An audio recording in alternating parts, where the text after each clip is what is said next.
हे guys, hi everyone, good morning, good afternoon, good evening. जब भी आप इस चैप्टर को देख रहे हैं, e way bill, it's a very important chapter and you are at the right time. With less than 2 hours guys, आपका इस चैप्टर को पूरा कवर अप करवा दूंगा along with questions practice. It will be done in a fast track manner, but every provision will be taken care of. There are 5 features guys in this session जिसका आपको ध्यान रखना है। 100% syllabus coverage है, fully amended as per the finance act 2025। Questions practice, example, stories, MCQs, questions will be done after every provision, और chapter completion के बाद तो होंगे ही होंगे। तो after the completion of the chapter you will be in such a position कि आप हर तरीके के क्वेश्चंस ऑफ दिस चैप्टर संभाल सकते हैं। The best feature of this session is that no ads are there. कोई भी प्रमोशन नहीं होगा, कोई भी चीज़ नहीं होगी। अगर आपको अच्छा लगेगा तो you can always join us on श्रेराटी क्लासेस ऐप और द श्रेराटी क्लासेस प्ले स्टोर पे जाके। And fifth, you will have to share your feedback in the comment box. आपको अपना फीडबैक शेयर करना होगा दोस्तों कमेंट बॉक्स में। एंड ये आपको एक मेरे से वादा करना है, आपको दोस्तों ये वादा करना है कि कमेंट बॉक्स में आपको फीडबैक शेयर करना होगा कि आपको कैसा लगा, क्लास पढ़ने के बाद कैसा लगा।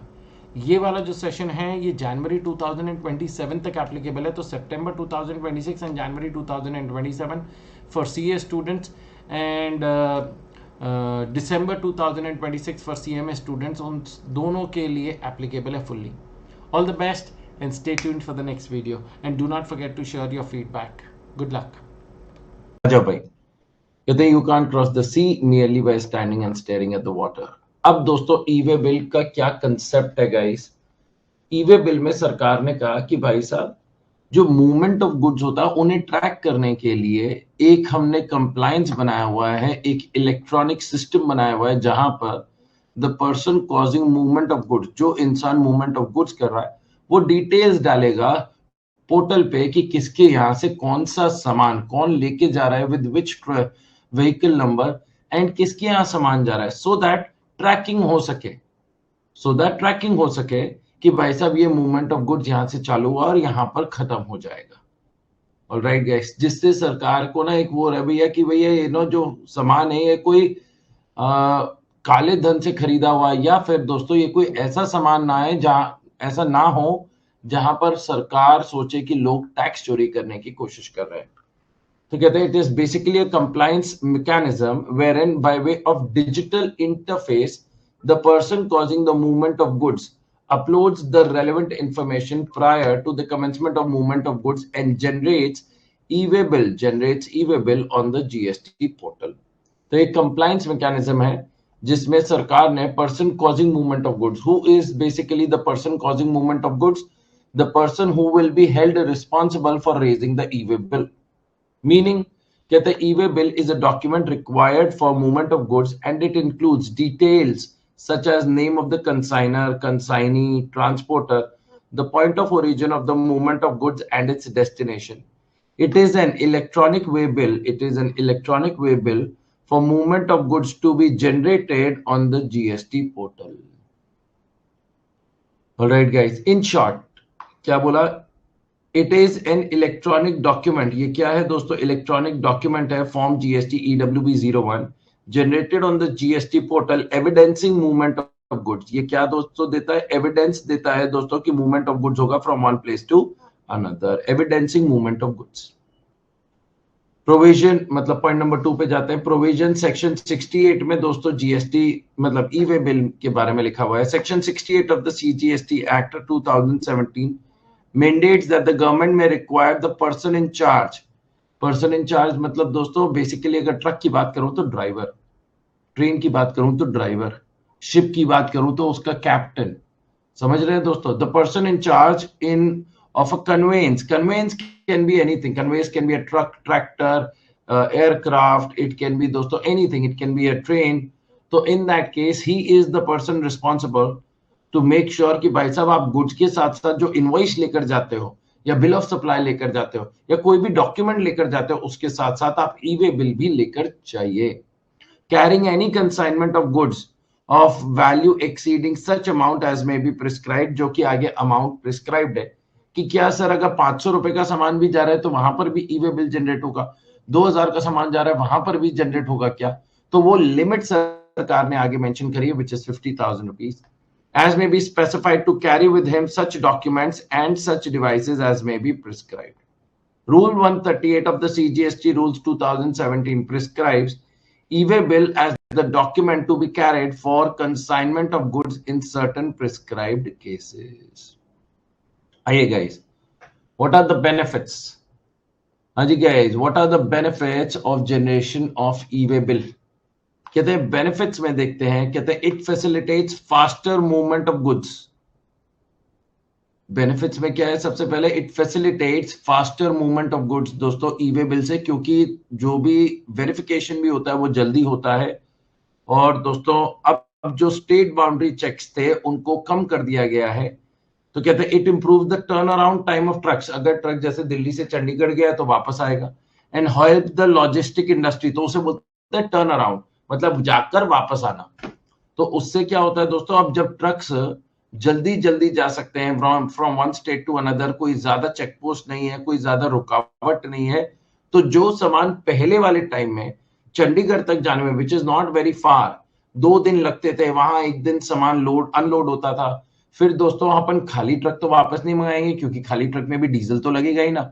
तो हम वहां पे ट्रक को 1 आध दिन वेट करवाते थे. फिर कोई ऑर्डर आता था दोस्तों, तो उस ऑर्डर से अपन मतलब वापस अपने स्टेट मंगाते थे या कहीं और भेजते थे. तो इन दैट केस दोस्तों टर्न अराउंड टाइम पहले वाले जमाने में काफी ज्यादा होता था जब एक स्टेट से दूसरे स्टेट जाता था, क्योंकि जब भी एक स्टेट से दूसरे स्टेट जाता था तो स्टेट की एंट्री पर सामान चेक किया जाता था. अब वो काफी हद तक कम हो गया. आई विल नॉट से टोटली एलिमिनेट हो गया, लेकिन काफी हद तक कम हो गया है. By increasing the average distances traveled, reducing the travel time as well as cost. Next, it helps in elimination of state boundary checkpost. From department's perspective, it helps to ensure that goods being transported comply with the GST law, track movement of goods, and check tax evasion. All right, guys. Next prerequisite क्या है? कहते हैं the prerequisite is that the person who generates the e-way bill, which is generally in 99% of the scenarios में the e-way bill is generated by a registered person. कहते हैं should be a registered person on the GST portal and he should register on the e-way bill portal. Alright guys, पहले आप registered होने चाहिए, और अगर registered नहीं है तो e-way bill पोर्टल पर आपको एनरोलमेंट नंबर लेना होता है. If the transporter is not registered, अगर ट्रांसपोर्टर अनरजिस्टर्ड है, कई सिनेरियोज ऐसे हैं जहां पर ट्रांसपोर्टर ई-वे बिल जनरेट कर रहा है, तो कह रहे हैं भैया आपको क्या रजिस्ट्रेशन लेना पड़ेगा in order to generate the e-way bill? The answer to which is no. सरकार ने कहा अगर आप ट्रांसपोर्टर हैं and you are not registered under the GST law, because you are not required to get registered under the GST law, तो वो कहते हैं आप ई-वे बिल पोर्टल पे तो एनरोल करो, आप जीएसटीआईएन मत लो, लेकिन ई-वे बिल पोर्टल पर आपको एनरोल करना ही पड़ेगा. ये मैंडेटरी है. ठीक है जी. When is e-way bill issued? There are certain points in this chapter which are important and there are certain points which are absolutely not important. उनसे जुड़ा हुआ आप लोग कभी क्वेश्चन देखेंगे भी नहीं. तो दोस्तों मेरा फोकस रहेगा वो वाले पॉइंट्स पर जिन पर इंस्टीट्यूट ने पहले पूछा हुआ है एंड गाइस जिनके वापस आने के एग्जाम में आने की प्रोबेबिलिटी ज्यादा है. जैसे कि दोस्तों हमारे पहले 2 पॉइंट्स हैं उनमें से जिनमें से इंस्टीट्यूट ने पूछा हुआ है और आगे भी पूछ सकती है. कहते हैं it is issued when movement of goods of consignment value is more than 50,000 rupees. अगर 50,000 रुपए से ज्यादा का कंसाइनमेंट वैल्यू है तो दोस्तों ई-वे बिल जनरेट करा जाएगा. अब बात ये आती है कि sir what do you mean bye consignment value, और यहां पर दोस्तों इन्होंने बहुत एक स्मार्टली वर्ड यूज किया which is consignment value and not transaction value. Sir ऐसा क्यों? क्योंकि अगर दोस्तों let's say intra state stock transfer हो रहा है और दोनों ब्रांचेस सेपरेटली रजिस्टर्ड नहीं है, मतलब दोनों ब्रांचेस आपस में डिस्टिंक्ट पर्सन नहीं है, and transaction by branch number 1 to branch number will not be considered as deemed supply, तो क्या उस केस में भी ई-वे बिल जनरेट होना होगा? The answer is yes. क्या जॉब वर्कर को सामान जा रहा है, क्या ई-वे बिल जनरेट करना पड़ेगा? The answer is yes. Everybody understanding my point? मतलब वहां सप्लाई नहीं हो रहा है, लेकिन क्या फिर भी ई-वे बिल जनरेट करना पड़ेगा? हाँ जी, क्योंकि वहां पर 50,000 से ज्यादा की क्या वैल्यू गई है? Consignment value of the goods गया है, ट्रांजैक्शन वैल्यू नहीं गई, क्योंकि transaction value is generally a word which is used in case of supply of goods और सर्विसेज. ऑलराइट, तो कहते हैं movement should be in relation to a supply और for reasons other than supply और due to inward supply from an unregistered person. तो in this scenario guys, अगर supplier unregistered है और रेसिपिएंट रजिस्टर्ड है, तो इन दैट केस दोस्तों the recipient will be required to raise the e-way bill because we expect at least one of the supplier or the recipient to have registration under the GST law. Next, every registered person who causes such movement of goods is required to furnish the information relating to the said goods as specified in Part A of Form GST EWB 01 before commencement of such movement. तो सबसे पहले दोस्तों किस इंसान के ऊपर responsibility लगाई है? एवरी रजिस्टर्ड पर्सन जिसकी वजह से मूवमेंट हो रहा है। अब वो कौन है दोस्तों, वो आपको अगली स्लाइड पे मिल जाएगा, यहां पर who causes movement of goods में मिल जाएगा, so don't worry about it. Next, what is consignment value? Because अगर ये कंसाइनमेंट वैल्यू 50,000 से ज्यादा की होगी तो आपको ई-वे बिल मैंडेटरी जनरेट करना पड़ेगा। अगर 50,000 रुपए तक की होगी तो ऑप्शन है, आप चाहो तो जनरेट करो, चाहो तो आप जनरेट मत करो।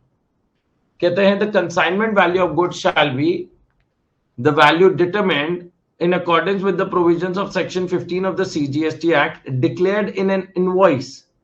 जो इनवॉइस में मेंशन है, बिल ऑफ सप्लाई में मेंशन है या डिलीवरी चालान में मेंशन है, मतलब यहां पर कोई भी आपका डॉक्यूमेंट हो सकता है दोस्तों। It should not necessarily be a tax invoice as the case may be issued in respect of the said consignment and also includes the central tax, state tax or union territory tax, integrated tax and cess charge if any in the document, and shall exclude the value of exempt supply of goods where the invoice is issued in respect of both exempt and taxable supply of goods। तो सरकार ने क्या बोला दोस्तों, what is the consignment value? Consignment value में क्या क्या आएगा दोस्तों कि जो आपकी value which is determined as per the provision of section 15 जो नॉर्मली आप निकालते हैं in case of a transaction which is considered to be a supply plus taxes. अब दोस्तों ये बड़ा इंटरेस्टिंग पॉइंट है और लास्ट वाला पॉइंट मेरे ख्याल से अमेंड कर देना चाहिए। पता नहीं इन्होंने अमेंड क्यों नहीं किया और बड़ा ना पागलपन वाला पॉइंट लगता है। ऐसा क्यों, देखना ध्यान से सुनना मेरी बात। सरकार कहती है कि राठी जी, अगर आपने एक ट्रक में, ध्यान से देखिएगा, एक ट्रक में केस नंबर 1, ट्रक में सिर्फ एक ही प्रोडक्ट गया है दोस्तों, the dark blue product guys, and this is a taxable product जिसकी वैल्यू 48,000 रुपीज है और इस पर दोस्तों जो जीएसटी लगता है वो लगता है एट द रेट 18%। तो 48,000 का 18% कितना आता है गाइस? 48,000 का 18% निकल कर आता है 8640। अगर अपन टोटल करें प्लस इक्वल्स टू तो निकल कर आता है 56,640। तो ये आपकी कंसाइनमेंट वैल्यू मानी जाएगी। This will be termed as consignment value and in this case, in this scenario guys, मेरे को बताइए क्या आपको, everybody has to answer me, क्या आपको ई-वे बिल जनरेट करना होगा? क्या ई-वे बिल जनरेट करना होगा? The answer to which is yes, e-way bill is required to be generated. Next guys, case number 2। अगर दोस्तों ट्रक से जो सामान जा रहा है वो दो प्रोडक्ट्स जा रहे हैं, अगेन दोस्तों dark blue product which is a taxable product जिसकी वैल्यू हमने लेट्स से 38,000 रुपीज का था और इस पर दोस्तों जीएसटी लगा एट द रेट 18%। तो 38,000 रुपीज का 18% निकल कर आता है 6840 प्लस इक्वल्स टू 44,840। ये तो प्रोडक्ट गया ही गया। इसके साथ दोस्तों एक प्रोडक्ट और गया था जो कि एग्जेम्प्ट प्रोडक्ट था जिसकी वैल्यू थी 24,000 रुपीज। तो नॉर्मली तो यही बोला जाएगा ना यार कि ये जो एग्जेम्प्ट वाला प्रोडक्ट है इसके लिए भी इनवॉइस या बिल ऑफ सप्लाई जो अपन बोलते हैं जनरेट हुआ होगा या invoice cum bill of supply होगा if the recipient is an unregistered person.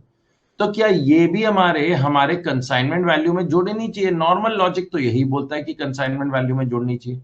अब सरकार ने क्या बोला लास्ट लाइन में, कहते हैं and shall exclude the value of exempt supply of goods or services of goods, not services, sorry, where the invoice is issued in respect of both exempt and taxable supply of goods. तो दोस्तों उन्होंने कहा इसको ignore कर दो। अब इसको जैसे इग्नोर किया तो हमारी जो बची हुई वैल्यू है that is less than 50,000 rupees, वो 50,000 से कम की हो गई। तो इन दैट केस क्या इस वाले सिनेरियो में आपको ई वे बिल जनरेट करने की जरूरत है? Are you mandatorily required to generate e-way bill in this scenario? The answer to which is no, you are not required to generate e-way bill in this case. जबकि अगर normally जो सामान पहुंचा हुआ है दोस्तों, जो सामान ट्रक से जा रहा है उसकी टोटल वैल्यू निकल कर आती है 68,840। Everybody getting my point? Everybody understanding my point? और तीसरा केस तो और मजेदार, अब ध्यान से देखना दोस्तों, केस नंबर 3। केस नंबर 3 में जो ट्रक में सामान जा रहा है दोस्तों, वो सिर्फ और सिर्फ एग्जेम्प्टेड प्रोडक्ट्स जा रहे हैं। सिर्फ और सिर्फ जो प्रोडक्ट्स जा रहे हैं दोस्तों वो एग्जेम्प्टेड प्रोडक्ट्स है जिनकी वैल्यू है 94,000 रुपीज। अब एग्जेम्प्टेड पर जीएसटी तो नहीं लगेगा, तो इसी को कंसाइनमेंट वैल्यू मान लिया। सरकार ने कहा कि अगर taxable as well as exempt product जाएगा, taxable as well as exempt product जाएगा तो एग्जेम्प्ट को इग्नोर करेंगे। लेकिन दोस्तों अगर दोस्तों यहां पर देखिएगा 94,000 रुपीज आपका क्या निकल कर आता है? सिर्फ एग्जेम्प्ट गुड्स है। तो in that case, in that scenario guys, सरकार ने क्या बोला कि इसको फिर कंसाइनमेंट वैल्यू मानेंगे और इस केस में आपको ई वे बिल जनरेट करना पड़ेगा। मतलब अगर सिर्फ एग्जेम्प्टेड गुड्स जा रहे हैं तो वो देखा जाएगा, लेकिन अगर एग्जेम्प्टेड और टैक्सेबल साथ में जा रहे हैं तो एग्जेम्प्टेड को इग्नोर कर दो। तो जब आप एक तरफ जब single individually stand alone basis पर एग्जेम्प्टेड गुड्स जा रहे हैं तो आप उसे कंसिडर कर रहे हो ना, लेकिन ट्रक के मतलब जब एग्जेम्प्ट और टैक्सेबल दोनों हो तो एग्जेम्प्ट को इग्नोर कर दो। Doesn't make too much sense. इसमें दोस्तों कोई ज्यादा इसमें सेंस बनता नहीं है, लेकिन आफ्टर ऑल जो लॉ है दोस्तों उसे तो हमें फॉलो करना ही पड़ेगा।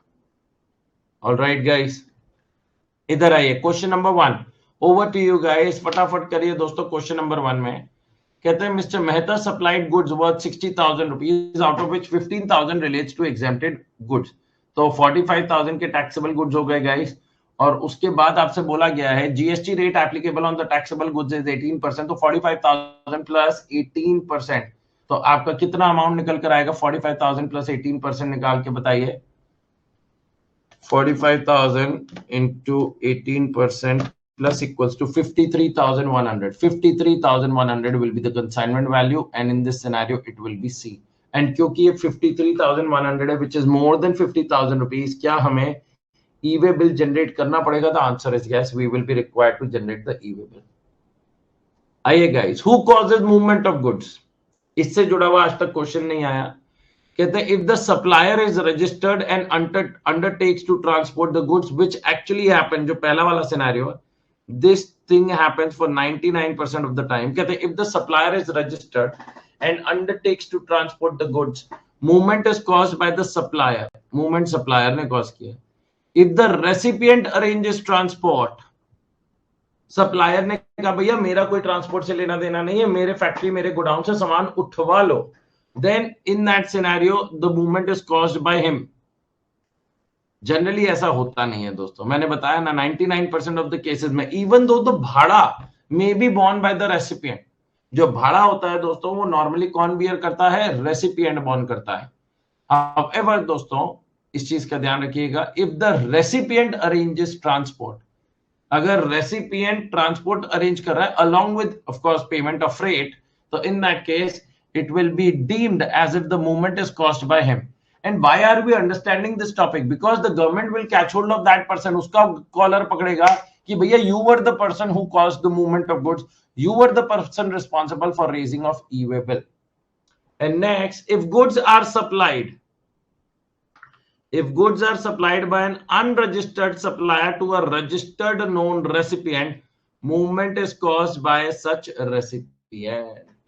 Movement is caused by such recipient. मतलब अगर सप्लायर अनरजिस्टर्ड है और रेसिपिएंट रजिस्टर्ड है, तो इन दैट केस दोस्तों सरकार ने कहा भैया रेसिपिएंट को ही हम पकड़ेंगे ना, क्योंकि वो रजिस्टर्ड है under the GST law. It will be convenient and easy for the registered recipient to raise the e-way bill. तो उसमें क्या होगा दोस्तों, जो सप्लायर है वो इनवॉइस, जो अनरजिस्टर्ड सप्लायर है वो इनवॉइस रेस करेगा, उस पर टैक्स चार्ज तो नहीं करेगा क्योंकि अनरजिस्टर्ड सप्लायर है, लेकिन दोस्तों उसकी फोटो खींच के वो किसे भेज देगा, रेसिपिएंट को। Recipient with the help of the information जो उसको पास आई है, उसके बेसिस पर ही will be generating the E way bill. Next guys, compulsory E way bill. ये आपका क्वेश्चन जरूर आ सकता है दोस्तों। कंपल्सरी ई वे बिल, जहां सरकार ने कहा irrespective of the limit you will have to raise the E way bill, चाहे सामान 20,000 का हो, 25,000 का हो, 40,000 का हो, 2,000 का हो, in these two cases the E way bill has to be generated. कहते हैं interstate transfer of goods by principal to job worker. कहते हैं where goods are sent by principal located in one state to union territory to a job worker, principal located in one state or union territory to a job worker located in any other state or union territory। मतलब inter state movement हो रहा है दोस्तों from one state to another, लेकिन job worker के पास जा रहा है, सप्लाई नहीं हो रही है। जॉब वर्कर हमारे प्रोडक्ट पर एक पर्टिकुलर प्रोसेस करता है, काम करता है और वापस लौटा देता है, and for which we pay a certain amount of money to the job worker. तो इन दैट केस सरकार ने क्या बोला कि भाई साहब this is movement of goods for reasons other than supply and that requires raising of E way bill even irrespective of the value. The e-way bill shall be generated either by the principal or the job worker if registered irrespective of the value of the consignment. All right guys, next interstate transfer of handicraft goods। क्या बोला है दोस्तों, interstate transfer of handicraft goods by a person exempted from obtaining registration। इधर ध्यान से देखिएगा, interstate transfer of handicraft goods by a person exempted from obtaining registration. अगर याद होगा दोस्तों, रजिस्ट्रेशन वाले चैप्टर में भी देखा था कि अगर in order to promote handicraft goods, अगर आप अदर देन हैंडीक्राफ्ट गुड्स कोई भी ट्रांसफर करते हैं, कोई भी सप्लाई करते हैं इंटरस्टेट, तो आपको कंपलसरी रजिस्ट्रेशन करना पड़ता है। However, दोस्तों अगर आप हैंडीक्राफ्ट गुड्स को इंटरस्टेट सप्लाई कर रहे हैं या कैजुअल टैक्सेबल पर्सन जो हैंडीक्राफ्ट गुड्स का ट्रांजैक्शन कर रहा है in the course of interstate transaction, तो इन दैट केस सरकार ने उसके लिए क्या बोला कि आपको रजिस्ट्रेशन करवाने की जरूरत नहीं है up to 20 lakhs and 10 lakhs in case of special category states. लेकिन अगर वो वाले पॉइंट में जाके चैप्टर नंबर 9 में जाओगे तो वहां पर लिखा है provided e-way bill is generated. E way bill generate होना चाहिए, तो सरकार को कम से कम ये तो होगा कि ठीक है सप्लाई नहीं है, लेकिन कम से कम हम मूवमेंट ऑफ गुड्स को तो ट्रैक कर सकते हैं। तो where handicraft goods are transported from one state और union territory to another state और UT by a person who has been exempted from the requirement of obtaining registration, the e-way bill shall be generated by the said person irrespective of the value of consignment. Next, e way bill in bill to ship to model. अब ध्यान से देखिएगा दोस्तों, ये bill to ship to model आप लोग वैसे भी जानते हैं दोस्तों। Bill to ship to model में क्या होता है कि किसी के कहने पर आप सामान किसी और इंसान को दे देते हो। लेट्स से अगर मैंने करिश्मा से कहा कि करिश्मा जो आप मेरे को सामान बेच रही हो आप मेरे को मत देना डायरेक्टली, वो आप ना ऐसा करो उसको डिलीवर करवा दो टू सिद्धांत। तो इन दैट केस दोस्तों, इन दैट केस क्या मेरे इंस्ट्रक्शंस पर करिश्मा ने दोस्तों वो सप्लाई करवा दी टू सिद्धांत, वो डिलीवर करवा दी गुड्स टू सिद्धांत? The answer is yes. अब इन दिस सिनेरियो सप्लाई दो होती है, जीएसटी दो लगते हैं, इनवॉइस दो रेज होते हैं, लेकिन क्योंकि मूवमेंट ऑफ गुड्स तो एक ही बार हो रही है ना, ई-वे बिल क्या दो बार रेज होंगे? The answer is no. E way bill किस चीज को रिकॉर्ड करता है? ई-वे बिल किस चीज के लिए बना है? फॉर ट्रैकिंग ऑफ गुड्स, जब उनका मूवमेंट होता है from one place to another. तो क्या यहां पर मूवमेंट दो बार हो रही है? नहीं, मूवमेंट एक ही बार हो रही है। तो इन दैट केस क्या ई-वे बिल दो बार जनरेट होगा या एक बार जनरेट होगा? ई-वे बिल एक ही बार जनरेट होगा। इवन दो सप्लाईज हैं, दो इनवॉइसेस रेज होंगे, लेकिन ई-वे बिल एक ही बार जनरेट होगा। आइए guys, in a typical bill to ship to model of supply there are 3 persons involved in a transaction, namely Mr. A, B and C. A orders B to send goods to C। A B को order करता है कि goods कहां दिए जाए? C को दिए जाए। B sends the goods to C on behalf of A. तो बी ने दोस्तों गुड्स किसको दे दिए? सी को दे दिए ऑन बिहाफ ऑफ ए। तो यहां पर there are two transactions guys, there are two supplies in this scenario. Two supplies are involved and accordingly two tax invoices are required to be issued. पहला A और B के बीच में transaction है जहां B supplier है और A recipient है, लेकिन A ने गुड्स रिसीव नहीं करे। A ने B को बोला भाई तुम जो मेरे यहां सामान भेज रहे हो मेरे यहां ना भेजते हुए C के यहां भेज दो। तो जो दूसरा ट्रांजैक्शन है that is between A and C. So in this scenario who is gonna raise the e-way bill? It will be either B or A. It will be either B और A, और 99% of the times में दोस्तों it will be Mister B, जिसके यहां से actually सामान चल रहा है और पहुंच रहा है सी के पास। तो सरकार ने क्या बोला? The movement of goods which is taking place from B to C on behalf of A, कहते हैं as per the CGST rules 2017 either A और B can generate the e-way bill, but it may be noted that only one e-way bill is required to be generated. सिर्फ एक ही e-way bill को generate करने की जरूरत पड़ेगी, क्योंकि B is the person जिसके यहां से मूवमेंट ऑफ गुड स्टार्ट हो रही है, तो उसके पास सारी डिटेल्स होंगी। आप सोचो B के फैक्ट्री में ही तो ट्रक पार्क होगा ना जिसमें सामान चढ़ाया जाएगा, तो B के पास ट्रक की डिटेल्स, B के पास transporter ID number, transporter details, हमारे पास B के पास सारी इंफॉर्मेशन होगी। लेकिन सरकार ने कहा है भैया ए भी तो एक सप्लायर है इन दिस ट्रांजैक्शन। तो इन दिस सिनेरियो उन्होंने ऑप्शन दे दिया या तो बी रेज कर दे या ए रेज कर दे। मैं प्रैक्टिकल जिंदगी का बता रहा हूं, असल जिंदगी में बी ही रेज करता है 99%। Next, information in e-way bill. E-way bill में कौन कौन सी इंफॉर्मेशन फीड इन करी जाएगी? तो there are two parts, part A and part B. There are two parts, part A and part B. कहते हैं part A to be furnished by, part A कौन भरेगा दोस्तों? Part A to be furnished by the registered person who is causing movement of goods of consignment value exceeding 50,000 rupees. तो generally who is the person causing movement of goods? It is supplier. लेकिन अगर supplier ने हाथ खड़े कर दिया भैया हम यहां से सामान ले जाओ, हमारा कोई रिस्पॉन्सिबिलिटी नहीं है, then it will be the recipient. और अगर unregistered supplier registered non recipient को दे रहा है तो recipient is the person causing movement of goods. तो बेसिकली वो इंसान है जो पार्ट ए में डिटेल्स भरेंगे, पार्ट ए में डिटेल्स को फीड इन करेंगे। अगर दोस्तों दोनों ही नहीं भरते और ट्रांसपोर्टर आ गया, अब ये कंफ्यूजन हो रहा है कि पार्ट ए में डिटेल्स कौन भरेगा कौन नहीं भरेगा। तो ट्रांसपोर्टर भी क्या भर सकता है? हाँ जी भर सकता है, but that's a practical life में बताऊं that's a highly unlikely case. You expect the suppliers and the recipient to be more aware of the law than the transporter. तो जो ट्रांसपोर्टर है वो भी भर सकता है, सरकार ने ऐसा प्रोविजन दिया है। On an authorization receive from the registered person may furnish part A also.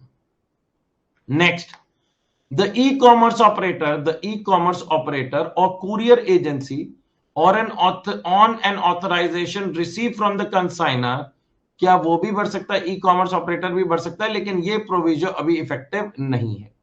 Next, part A में क्या क्या डिटेल्स जाएंगे दोस्तों? पार्ट ए में it will be all details in relation to the consignor, consignee and the goods. तो कहते हैं GSTIN of supplier, recipient, place of supply, delivery, document number which is known as invoice number, date, value of goods, HSN code and reasons for transportation etcetera. तो ये सारी चीजें दोस्तों अपन कहां पर डालते हैं? पार्ट ए में डालते हैं। पार्ट बी में ट्रांसपोर्टर की डिटेल्स आती है। किसकी डिटेल्स आती है दोस्तों? ट्रांसपोर्टर की डिटेल्स आती हैं। To be furnished by the person who is transporting the goods, लेकिन असल जिंदगी में पार्ट बी भी सप्लायर ही भरता है, जहां पर हमें ट्रांसपोर्टर डॉक्यूमेंट नंबर जैसे गुड्स रिसीट नंबर और रेलवे रिसीट नंबर अगर सामान रेलवे से जा रहे, एयरवे बिल नंबर अगर सामान हवाई जहाज से जा रहा है, and bill of lading number अगर सामान जहाज से जा रहा है, and vehicle number in case of transport of goods by road, truck number, tractor number जिसे अपन व्हीकल नंबर बोलते हैं अगर सामान बाय रोड जा रहा है तो। ऑलराइट गाइस, ये पार्ट बी में डिटेल्स भरी जाएंगी। अब who should generate the E way bill, जैसा कि मैंने आप लोगों को बताया दोस्तों, इन दिस सिनेरियो ये it is more like a repetitive point जो अपन ऑलरेडी पहले पढ़कर आ चुके हैं, लेकिन फिर भी अपन यहां पर पढ़ लेते हैं। If goods are transported by a registered person which is almost 100% of the scenarios, तो इन दिस केस दोस्तों अपन किससे एक्सपेक्ट करते हैं? सप्लायर से। लेकिन अगर सप्लायर ने कहा भैया मैं ई वे बिल जनरेट नहीं कर रहा हूं, तो रेसिपिएंट रेस करेगा, the consignee will raise. E-way bill has to be generated by the consignor or consignee himself if the transportation is done in own or hired conveyance by road, by furnishing information in Part B on the common portal. Next, when E-way bill is not generated by a registered person and the goods are handed over to the transporter, goods क्या करे गए? Hand over कर दिए गए to the transporter for transportation by road. E-way bill is to be generated by the transporter on the basis of information furnished by the registered person in Part A. हमने दोस्तों e-way bill में दोस्तों information नहीं डाली, हमने तो transporter को goods hand over कर दिया और बिल पकड़ा दिया। अब ट्रांसपोर्टर के ऊपर रिस्पॉन्सिबिलिटी है, भाई तुम ट्रक को ऑन ही तब करना जब तुम्हारे पास ई-वे बिल आ जाए। अब ट्रांसपोर्टर कहता भैया मेरे को ई-वे बिल भरना पड़ेगा, तो ट्रांसपोर्टर इतना पढ़ा लिखा इंसान, ट्रांसपोर्टर से बोला भैया तुम अपना फोन चालू करो, फोन से भी ई-वे बिल जनरेट हो सकता है, लैपटॉप से भी ई-वे बिल जनरेट हो सकता है। तो कहते हैं तुम उसी से अपना ई-वे बिल जनरेट करो। अगर तुमने मूवमेंट ऑफ गुड स्टार्ट कर दिया और ई-वे बिल हमने रोका और ई-वे बिल नहीं मिला, तो पकड़ा सबसे पहले तुम्हें जाएगा। हाँ, जिनका गुड्स है, जिनके यहाँ गुड्स जा रहे हैं, उनको तो हम पकड़ेंगे ही पकड़ेंगे, लेकिन क्या कहीं ना कहीं ट्रांसपोर्टर भी परेशान होता है? The answer is yes. कहते हैं when goods are transported by railways और बाय एयर और वेसल। देखो भैया, जब सामान जहाज, हवाई जहाज या रेलवे से जाता है तो आपको पता नहीं होता है कि कौन सी ट्रेन में आपका सामान जाएगा। अब मैं एक्चुअल में आपको फैक्चुअल केस बताऊं दोस्तों, जब मेरी बुक्स दोस्तों पहले ना दिल्ली से डिस्पैच होती थी, अब तो पुणे से डिस्पैच होती हैं। पहले दोस्तों मैंने दिल्ली में एक टीम को हायर कर रखा था दोस्तों, जो बुक्स डिस्पैच करवाते थे, सारी चीजें वो काम करवाते थे। अब हुआ यूं दोस्तों, कहते हैं ध्यान से मेरी बात सुनिएगा, everybody has to understand this point. जब बुक्स पुणे से आती थी तो वो कैसे आती थी? बुक्स प्रिंट पुणे में होती हैं, वो दिल्ली कैसे आती थी? वो बाय रेलवेज आती थी। तो जो प्रिंटर था दोस्तों इन पुणे, वो सामान को लेकर कहां जाता था? रेलवे स्टेशन जाता था। और रेलवे स्टेशन में एक सेंटर बना होता है दोस्तों, एक जगह बनी होती है जहां पर जाकर आप गुड्स को देते हो और वहां से रिसीट वगैरह बनवाते हो। लेकिन क्या आपको पता होता है दोस्तों कि कौन सी ट्रेन में आपका सामान चढ़ेगा? आप लोग देखते हैं ट्रेन होती है जो नॉर्मल पैसेंजर ट्रेन होती है, उसमें एक कूबा ऐसा होता है जिसमें लिखा होता है क्या बोलते हैं, सामान के लिए होता है दोस्तों, विच इज बैगेज करके लिखा होता है, बैगेज पार्सल या पार्सल वो बोलते थे उसे, क्या बोलते हैं, पार्सल कोच करके होता है नाम। I am not getting the exact word, लेकिन एक कोच होता है ऐसा जिसमें सिर्फ सामान रखा जाता है। आगे पीछे पैसेंजर्स ही बैठे हैं, मतलब आगे का एसी कंपार्टमेंट है, पीछे का नॉन एसी कंपार्टमेंट है, उसमें तो पैसेंजर्स ही बैठे। तो जब आपके फैक्ट्री से रवाना हुआ सामान, तो इन दैट केस आप पार्ट ए की डिटेल्स तो भर सकते हैं, लेकिन पार्ट बी की कैसे भरोगे? क्योंकि आपको पता ही नहीं है कौन सी ट्रेन से जाएगा, कौन सी उससे जाएगा, हाँ या ना? तो इस केस में दोस्तों सरकार ने कहा कि भैया देखो, ट्रक तो आपकी फैक्ट्री में सामने लग जाता है, तो आप जब ट्रक में सामान चढ़ाते हैं तो आपको पता होता है कि कौन से ट्रक से सामान जाएगा। तो ट्रक का नंबर, ट्रांसपोर्टर आईडी नंबर, ये सब आपको मिल जाता है। But in case of railways, air and vessel, it is a difficult scenario. तो इन दैट केस सरकार ने क्या कहा? E-way bill shall be generated by the registered person being the supplier or recipient who shall either before, which is a highly unlikely case, or after the commencement of movement, furnish information in part B on the common portal. क्या करेगा दोस्तों? Furnish करेगा information in part B on the common portal. Everyone clear about it guys? Part B में कौन furnish करेगा? Who is gonna furnish that? The supplier। लेकिन इस चीज का ध्यान रखिएगा दोस्तों, जब सप्लायर को पता चल जाएगा कि कौन से ट्रेन से किससे जा रहा है, then he will be able to raise, मतलब he will be able to put information in part B.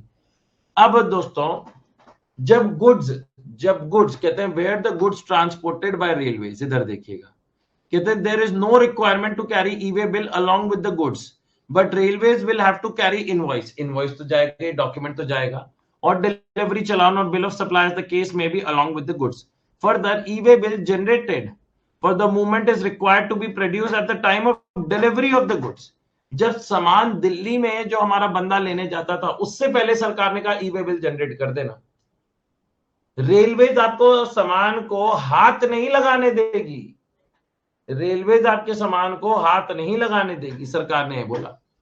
कहते हैं railway shall not deliver the goods unless the E way bill required under rules is produced at the time of delivery. Delivery के वक्त आपका ई way bill, मतलब उसमें part B में भी details फिर डालकर ई वे बिल जनरेट हो जाना चाहिए। नेक्स्ट कहते हैं the registered person of the transporter may at the option generate and carry the E way bill even if the value of consignment is less than 50,000, 50,000 से कम है तो भी ई वे बिल जनरेट किया जा सकता है। Where the movement is caused by an unregistered person either in his own conveyance or a hired conveyance or through a transporter, he or the transporter may at their option generate the e-way bill। सरकार ने कहा कि अगर movement is caused by unregistered person, चाहे वो खुद का truck हो या hired conveyance हो, तो either he or the transporter can generate, लेकिन इस केस में generally the recipient is the person who generates, where the goods are supplied by an unregistered supplier to a recipient who is a registered person। तो in that case अपन किसको पकड़ेंगे दोस्तों, अपन recipient को पकड़ेंगे। सरकार ने कहा भैया रेसिपिएंट तुम रजिस्टर्ड हो अंडर द जीएसटी लॉ, तो तुम ई वे बिल जनरेट करो। The movement shall be said to be caused by such recipient if the recipient is known at the time of commencement of the movement of goods. क्या clear हुआ guys?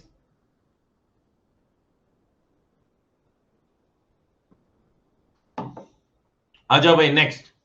When is detail of conveyance in part B not required, इससे जुड़ा हुआ question MCQ में आ चुका है, शायद MTP या आरटीपी में आया था, मेन एग्जाम में तो नहीं आया अभी तक, लेकिन आ सकता है गाइस। हाँ जी गाइस, एवरीवन इधर ध्यान से देखिएगा, एक सेकंड दीजिएगा गाइस।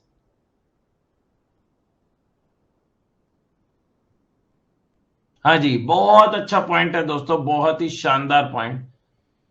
कहते हैं अगर इंटरेस्ट, मतलब पार्ट बी में डिटेल्स डालने की कब जरूरत नहीं है। पार्ट बी में अपन किसकी डिटेल्स डालते हैं दोस्तों, ट्रांसपोर्टर की डिटेल्स डालते हैं। तो ट्रांसपोर्टर की डिटेल्स डालने की कब जरूरत नहीं है, अगर इंट्रा स्टेट या इंट्रा यूनियन टेरिटरी, मतलब विद इन द स्टेट ही सामान का मूवमेंट हो रहा है, which is within 50 kilometer radius, 50 kilometer तक हो रहा है, from the place of business of the consignor to the place of business of the transporter for further transportation, or for the place or from the place of business of the transporter finally to the place of the business of the consignee। मैं आप लोगों से बता देता हूं दोस्तों, let's say दोस्तों अगर समान दोस्तों एक इंसान, लेट्स से मैं हूं आपका होस्ट और दोस्त, और जो मेरी फैक्ट्री है ना गाइस, इधर ध्यान से देखिएगा, जो मेरी फैक्ट्री है ये थोड़े ना कंजस्टेड एरिया में है दोस्तों, अंदर गलियों में जाकर एक फैक्ट्री बनी हुई है। Now the question that arises, अगर मेरी फैक्ट्री गलियों में है तो वहां कोई बड़ा ट्रक या ट्रैक्टर या ट्रॉला नहीं आ पाता है। तो हम फैक्ट्री से क्या करते हैं दोस्तों, हम फैक्ट्री से सामान बेचते हैं दोस्तों विद द हेल्प ऑफ छोटा हाथी, जो नहीं होते छोटे छोटे ट्रक्स गाइस। और उन ट्रक से दोस्तों मेन जो बाहर 10 किलोमीटर दूर, 10 किलोमीटर अवे, जहां पर दोस्तों ट्रांसपोर्टर का मतलब जहां पे ट्रक खड़ा है, जहां पे बड़ा ट्रक,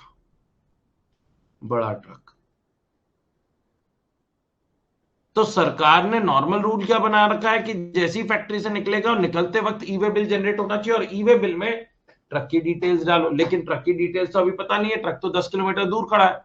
तो सरकार ने यहां पर एक छोटी सी रियायत दे दी। सरकार ने कहा कि अगर आपकी फैक्ट्री से लेकर, ध्यान से देखिए, अगर आपकी फैक्ट्री से लेकर ट्रांसपोर्टर के यहां तक सामान जा रहा है which is intra state with in the same state and with in 50 kilometer radius, तो आपको यहां पर पार्ट बी में डिटेल्स अपडेट करने की जरूरत नहीं है।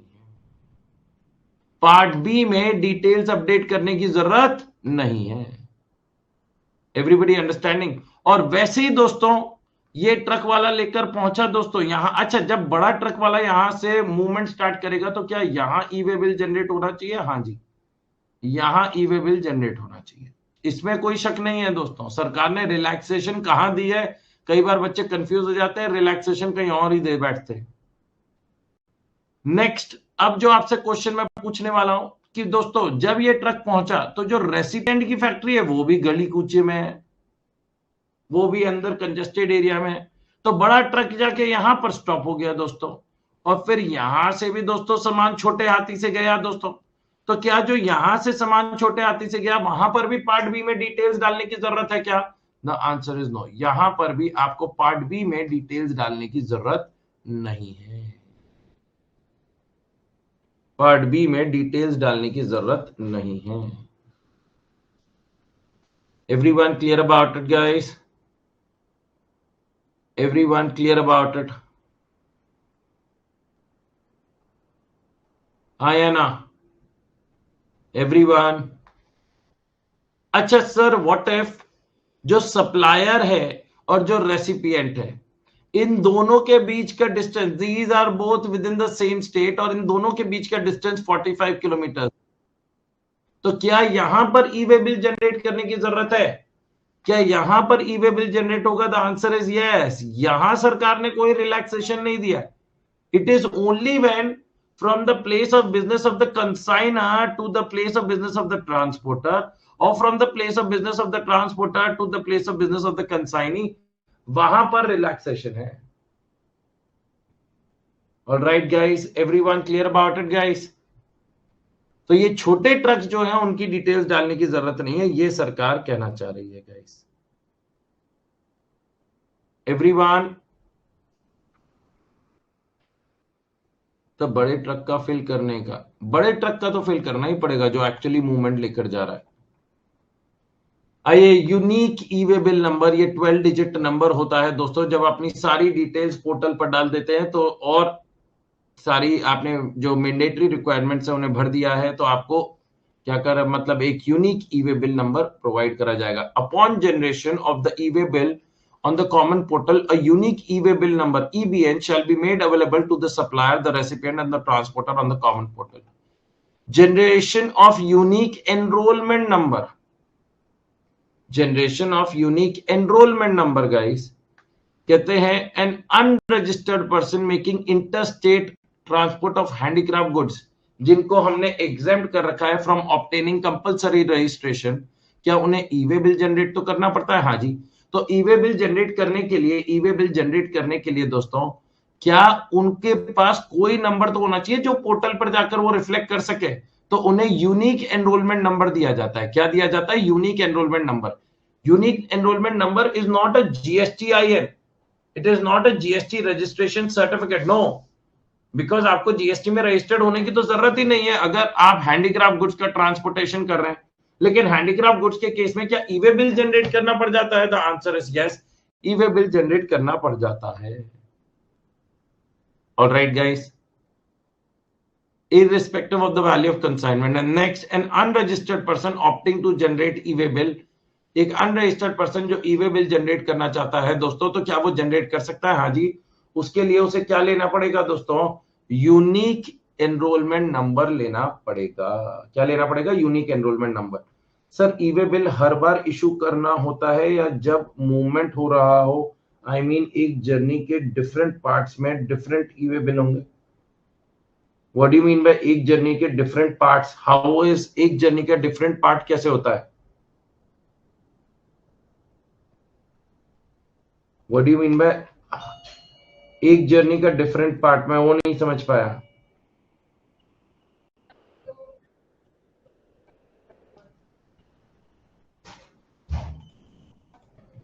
बोलो तनिष्क। तो जैसे अभी आपने बताया ना, वो पहले छोटे ट्रक से फिर बड़े ट्रक में गया, फिर बड़े ट्रक से वहां तक गया, फिर वहां से छोटे छोटे ट्रक में गया फैक्ट्री तक, तो ये 3 पार्ट्स हो गए जैसे। तो नहीं पहले नहीं, ये मूवमेंट तो एक ही है ना बेटा। Movement from the place of business of स्टेराटी to the place of business of the recipient, ये एक ही मूवमेंट कंसिडर किया जाता है। जस्ट बिकॉज बीच बीच में हमने ट्रक चेंज कर दिया उसका मतलब ये नहीं है कि आपके लिए बार बार ई वे बिल जनरेट होंगे। आगे भी एक सिनेरियो है बेटा, transfer of goods from one conveyance to another.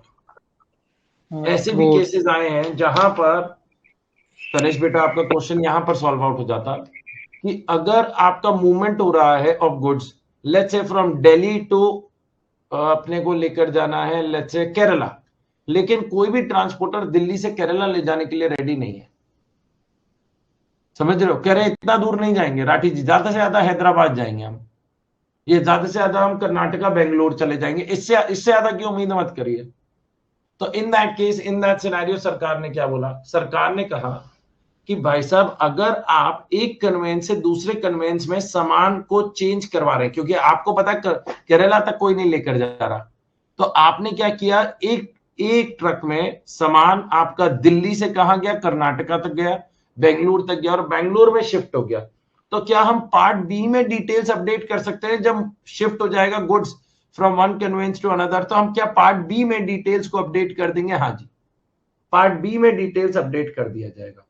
ऊपर वाले केस में क्या बताया कि पार्ट बी में डिटेल्स भरने की जरूरत ही नहीं है अगर 50 किलोमीटर के रेडियस में within intra state from the place of business of the consignor to the transporter और ट्रांसपोर्टर टू कंसाइनी। वहां पर सरकार ने क्या बोला, यहां पर तो पार्ट बी में डिटेल्स ही नहीं भरनी, यहां पर हम पार्ट बी में डिटेल्स को अपडेट कर देंगे। सर वो अपडेट कौन करता है, ये सप्लायर या फिर ट्रांसपोर्टर? दोनों में से कोई भी कर सकता है। अच्छा, और कोई ये जो भी आपने कर बताया सकता है। जिनके पार्ट बी की पास ई-वे बिल नंबर होता है वो पोर्टल पे जाके उस पे अपडेट का बटन दबाकर पार्ट बी में डिटेल्स अपडेट कर सकते हैं। और पार्ट बी की डिटेल्स जैसे, अच्छा क्योंकि वो पार्ट कोई बी भर में सकता डिटेल्स है? ट्रांसपोर्टर की जाती है। अब कर्नाटका जाके ही तो पता चलेगा ना कि दूसरे ट्रक में कौन सा ट्रक है। अच्छा अच्छा, ठीक है सर। पढ़िए और गाइस इस पॉइंट को।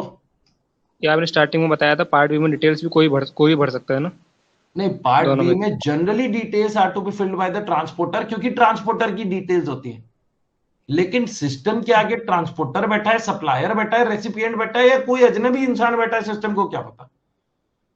पार्ट बी में जो डिटेल्स होती है वो ट्रांसपोर्टर की डिटेल्स होती है। तो ट्रांसपोर्टर की डिटेल्स हम किसके पास एक्सपेक्ट करेंगे, ट्रांसपोर्टर के पास ही एक्सपेक्ट करेंगे ना। लेकिन हम ट्रांसपोर्टर से थोड़ा ना बोलते हैं, फैक्ट्री के बाहर बैठा वो बंदा बीड़ी पी रहा है उससे जाके बोलेंगे पार्ट बी में डिटेल्स भरो ट्रक वाले भैया।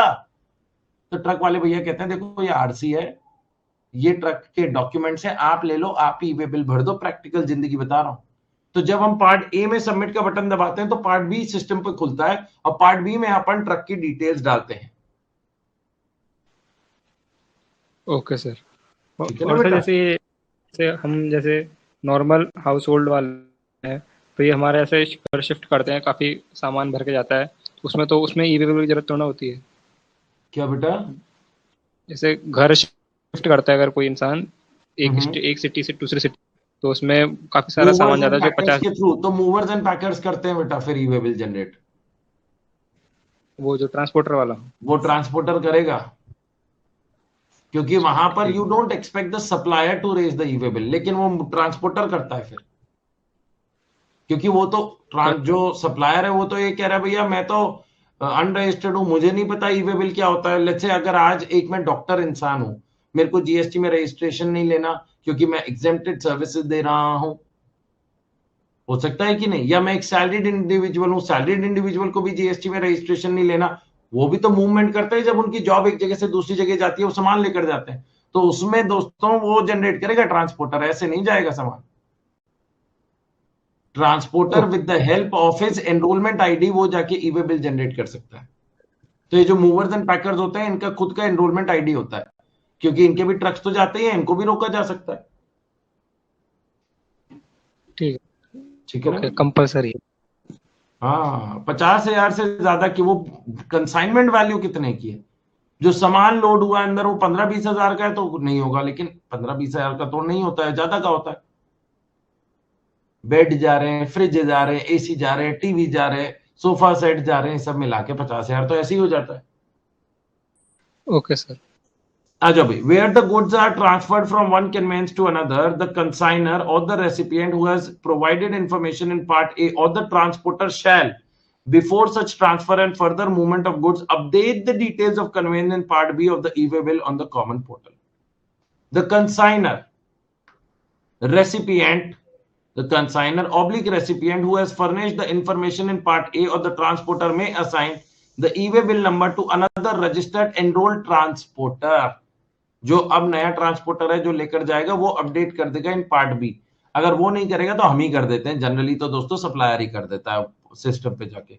However, once the details of the conveyance have been updated by the transporter in part B, the consigner or the recipient, as the case may be, who has furnished the information in part A shall not be allowed to assign the e-way bill number to another transporter. एक बार update हो गया तो फिर आप दूसरे transporter के साथ मत वो करिए। आइए गाइस एग्जांपल, ये वाला एग्जांपल करिए गाइस, यहां से लेकर यहां तक 2 मिनट देता हूं दोस्तों, एग्जांपल को रीड आउट करिए। The more you understand and read out the example the better clarity it becomes.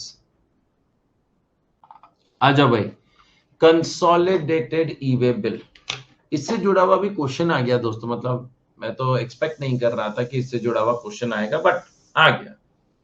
अब दोस्तों क्वेश्चन क्या आया दोस्तों, या मैं कंसोलिडेटेड ई-वे बिल के बारे में बताता हूं। क्वेश्चन तो अपन क्वेश्चन आंसर राउंड में कर ही लेंगे।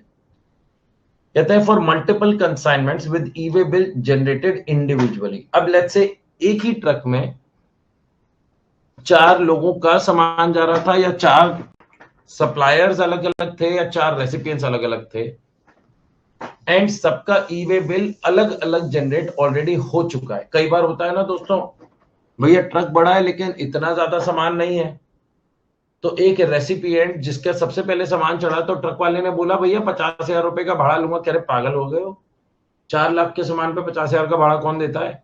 कह रहे ट्रक का भाड़ा तो इतना ही, अब ट्रक खाली चल रहा है तो इसका मतलब ये थोड़े ना मैं भाड़ा नहीं लूंगा या पूरा भाड़ा नहीं लूंगा।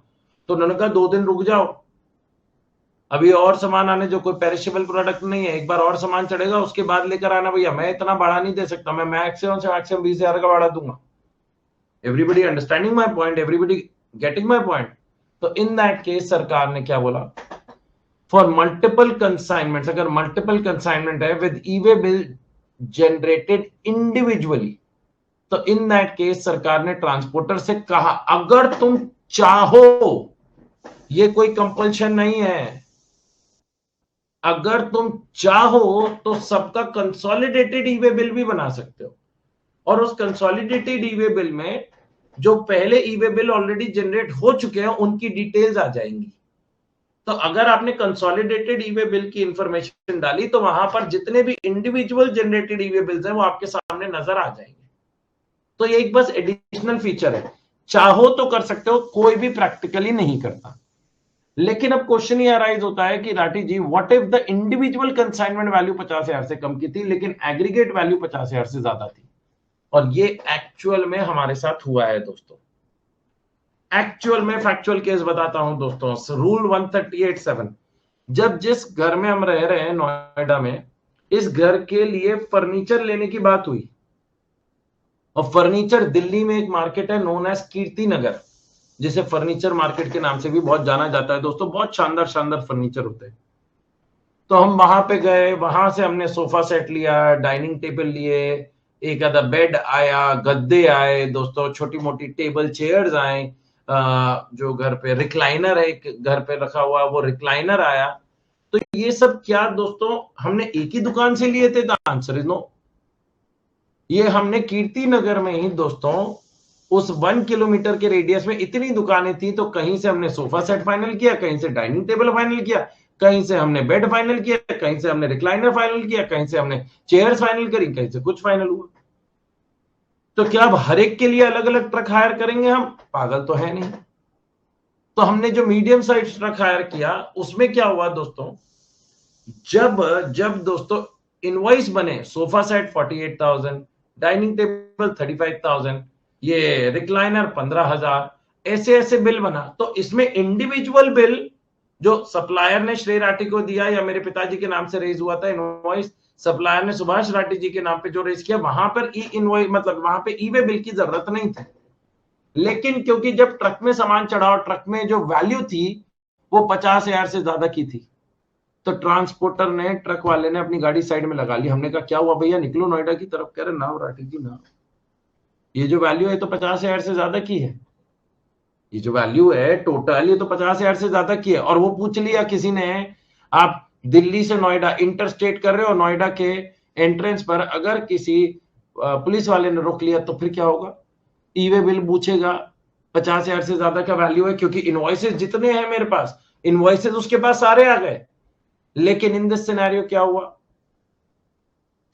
तो एक केस तो ये आया दोस्तों कि भैया ट्रांसपोर्टर से कहा कि तुम ई वे बिल जनरेट कर लो। ट्रांसपोर्टर कह अरे राठे जी रुके, पहले तम्बाकू खाएं फिर आपको समझाते हैं।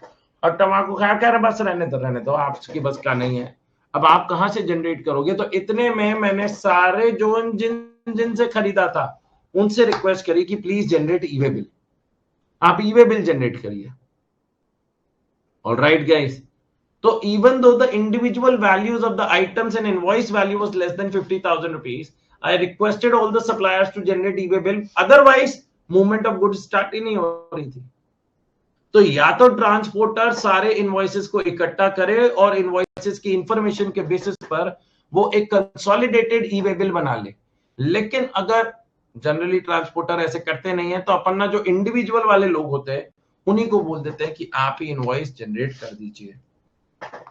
आइए गाइस इधर, further where individual consignment value is less than 50,000 but the aggregate value of the consignment value of goods carried in the conveyance is more than 50,000, the transporter, except in case of transportation of goods by railways, air or vessel, shall in respect of interstate supply generate the e-way bill in form GST EWB01 and also generate a consolidated e-way bill in form GST EWB02 on the common portal prior to the movement of goods.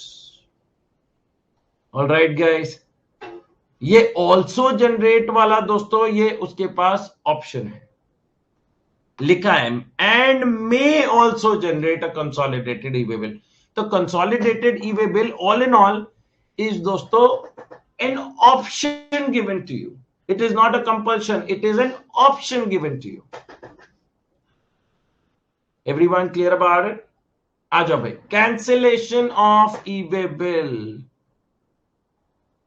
E-way bill को क्या cancel किया जा सकता है? हाँ जी दोस्तों, cancel किया जा सकता है within 24 hours of generation of the e-way bill.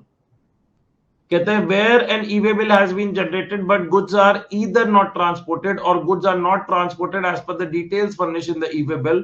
तो क्या दोस्तों, या ई-वे बिल में डिटेल्स भरते में गलतियां हो गई या कुछ एरर डाल दिया हमने, तो हम उसे 24 घंटे के अंदर अंदर कैंसिल कर सकते हैं। With in 24 hours of generation of the e-way bill it can B cancel.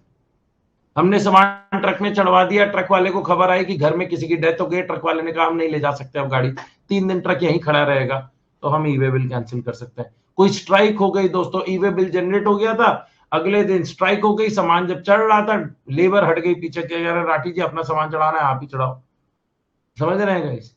या कोई गलतियां हो गई दोस्तों ई-वे बिल में, तो क्या उसे कैंसिल किया जा सकता है? हाँ जी, कैंसिल किया जा सकता है। लेकिन अगर ट्रक बीच रास्ते में रोका गया और मैं कुछ गलत काम करने की कोशिश कर रहा था, ड्राइवर का फोन आया, राठी जी पुलिस वाले ने रोकी है, राठी जी पुलिस वाले ने रोक लिया। मैंने कहा तो अरे तुम फोन रखो, मैं ई-वे बिल कैंसिल करता हूं। क्या ऐसा कर सकते हैं? नहीं। However, an e-way bill cannot be cancelled if it is been verified in transit. अगर वो ट्रांजिट में है दोस्तों तो उसे आप ई-वे बिल को कैंसिल नहीं कर सकते। For the unique e-way bill number generated is valid for a period of 15 days for updation of part B. क्योंकि पार्ट बी में अपन कब अपडेट कर सकते हैं दोस्तों? जब from one consignment to other consignment, from one conveyance to another conveyance shift कर रहे हो। हमारे यहां से ट्रक निकला था, 100 किलोमीटर बाद, 100 किलोमीटर बाद ट्रक का एक्सीडेंट हो गया, जो कि हो सकता है ना यार, तो हम अपने क्या सामान को वहीं त्याग दे? नहीं, हम भागे भागे वहां पहुंचे दोस्तों। वहां जब सामान के पास पहुंचे तो जब सामान आधा जमीन पे गिरा हुआ था, ट्रक का एक्सीडेंट हुआ था, तो हमने वही सामान दूसरे ट्रक से आगे भिजवाना है। तो क्या हम पार्ट बी में उसे अपडेट कर सकते हैं details? The answer is yes. Part B में डिटेल्स को आप अपडेट कर सकते हैं, जैसा कि आप लोगों ने ऊपर भी देखा था दोस्तों, आप पार्ट बी में अपडेट कर सकते हैं। नेक्स्ट, ये भी एक इंपॉर्टेंट कंसेप्ट है जिससे जुड़ा हुआ पहले क्वेश्चन आ चुका है और आगे भी क्वेश्चन आएगा। Validity of e way bill. सरकार कहती है भाई साहब देखो, ई-वे बिल जो है वो वैलिड होगा for a certain specific period of time. ऐसा नहीं है कि ई वे बिल आज जनरेट हो गया, 300 किलोमीटर दूर सामान जाना था और 10 दिन बाद सामान पहुंच रहा है। तो in order to make sure कि ई वे बिल जब जनरेट हुआ, depending upon the kilometers that it need to travel, उस हिसाब से उसकी वैलिडिटी पीरियड रहता है।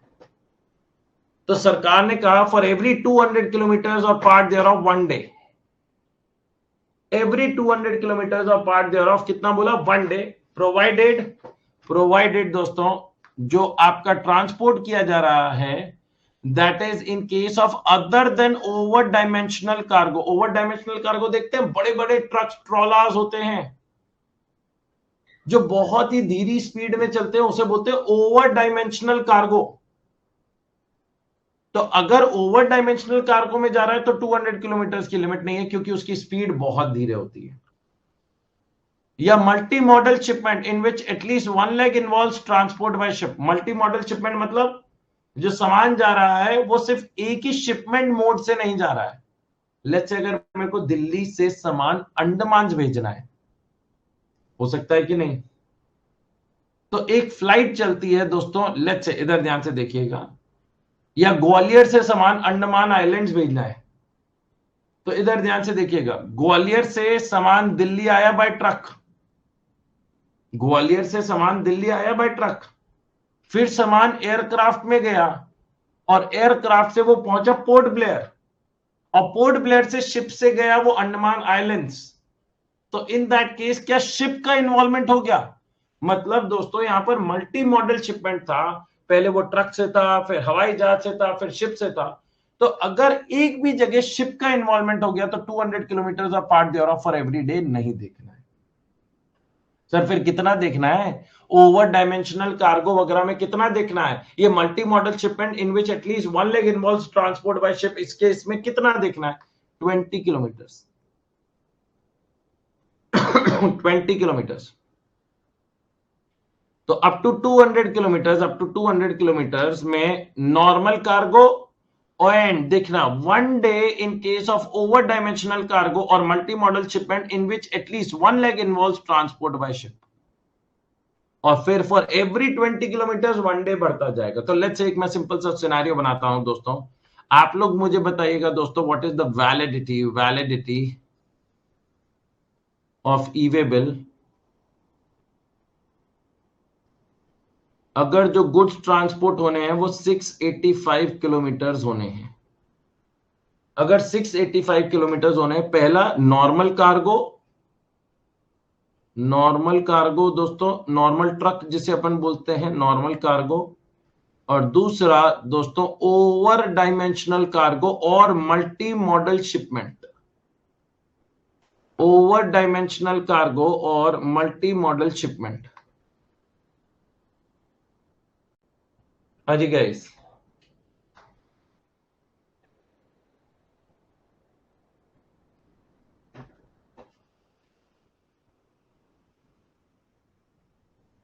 हाँ जी गाइस बताइए।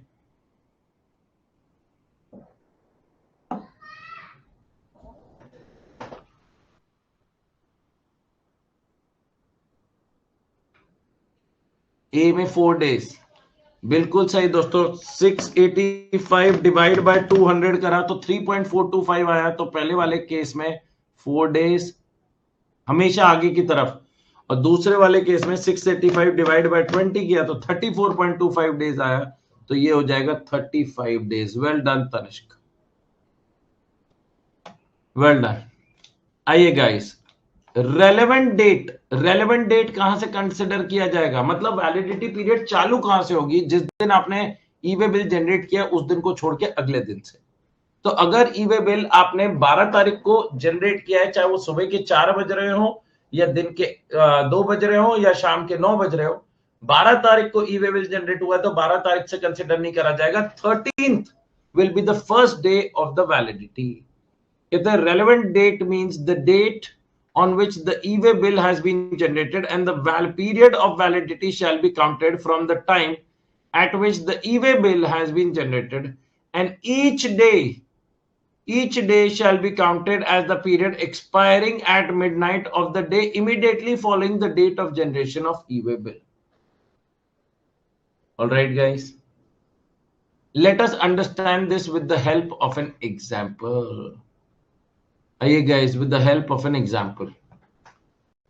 बताओ भाई, suppose an e-way bill is generated at 14 तारीख को रात के 12:04, मतलब 4 मिनट हुए थे अभी। तो पहला दिन कब से काउंट करा जाएगा? 15/16, मतलब 15 की रात 16 की सुबह, मतलब 15 तारीख से पहला दिन काउंट करा जाएगा। The validity of e-way bill starts when first entry in part B, that is vehicle made, is made first time in case of road transport, or first transport document number in case of rail, air or ship transportation, whichever is the first entry. मतलब part B में जब details डाली जाएंगी तब से count करा जाएगा, ना कि जब पार्ट ए में डिटेल्स डाली गई। It may be noted that validity is not recalculated for subsequent entries in part B. मतलब लेट्स से दोस्तों, अगर 685 किलोमीटर ट्रैवल होना था, लेकिन दोस्तों बीच में ट्रक खराब हो गया, या कोई दोस्तों एक ट्रक से दूसरे ट्रक में सामान शिफ्ट हुआ, तो क्या फिर से वैलिडिटी काउंट करी जाएगी? नहीं, वैलिडिटी विल रिमेन सेम। ये गाइस एग्जांपल करिए, मैं पानी लेकर आ रहा हूं गाइस, ये वाला गाइस एग्जांपल करिए।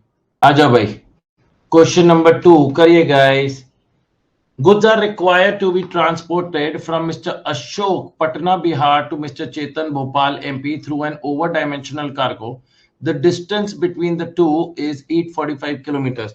तो 845 divided by 20 निकल कर आता है 42.25, which is 43 days.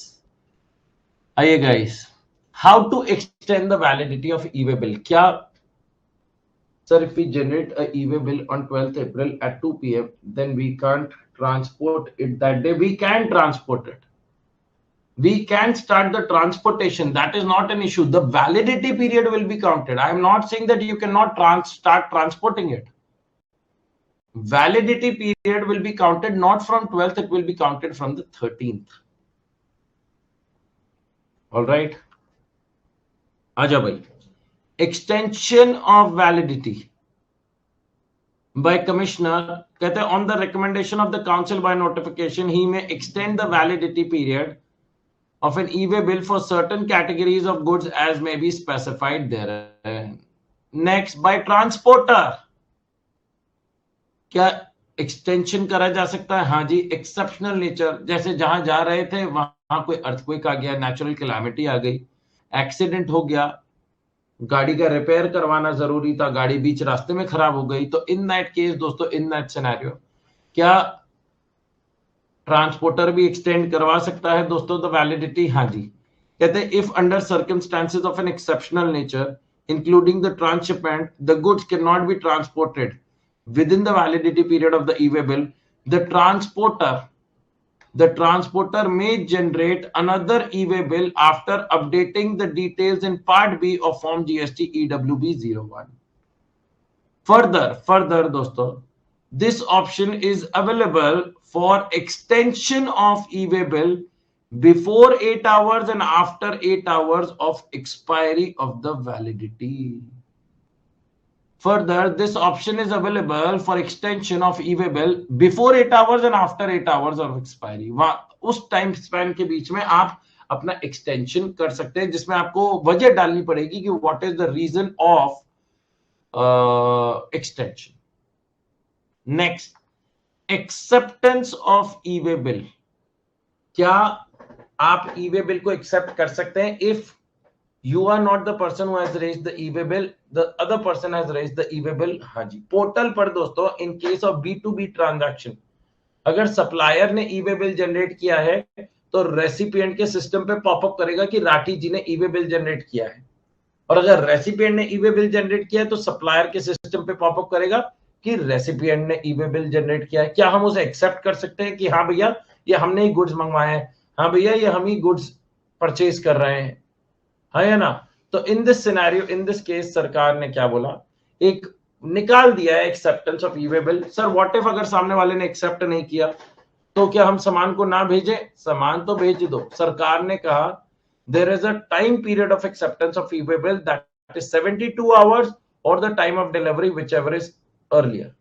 हो सकता है दोस्तों 2 दिन में तो सामान ही पहुंच गया, 500 किलोमीटर ट्रैवल करना था, ट्रक वाले ने 2 दिन में खींच दिए 500 किलोमीटर, तो in that case, in that scenario guys, जब सामान ही 2 दिन में पहुंच गया, 48 आवर्स, 52 आवर्स, 56 आवर्स में ही सामान पहुंच गया, तो क्या सामान आप फैक्ट्री पर एक्सेप्ट नहीं करोगे? क्या भैया आपने ऑर्डर किया है तो आप एक्सेप्ट करोगे ना?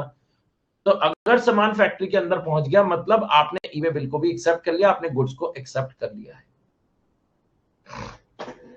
आइए गाइस, कहते हैं the details of the e-way bill generated shall be made available to the supplier, supplier को available कराया जाएगा if registered, क्योंकि registered होगा तभी तो पोर्टल पर पॉपअप करेगा, where the information in part A has been furnished by the recipient or the transporter, or recipient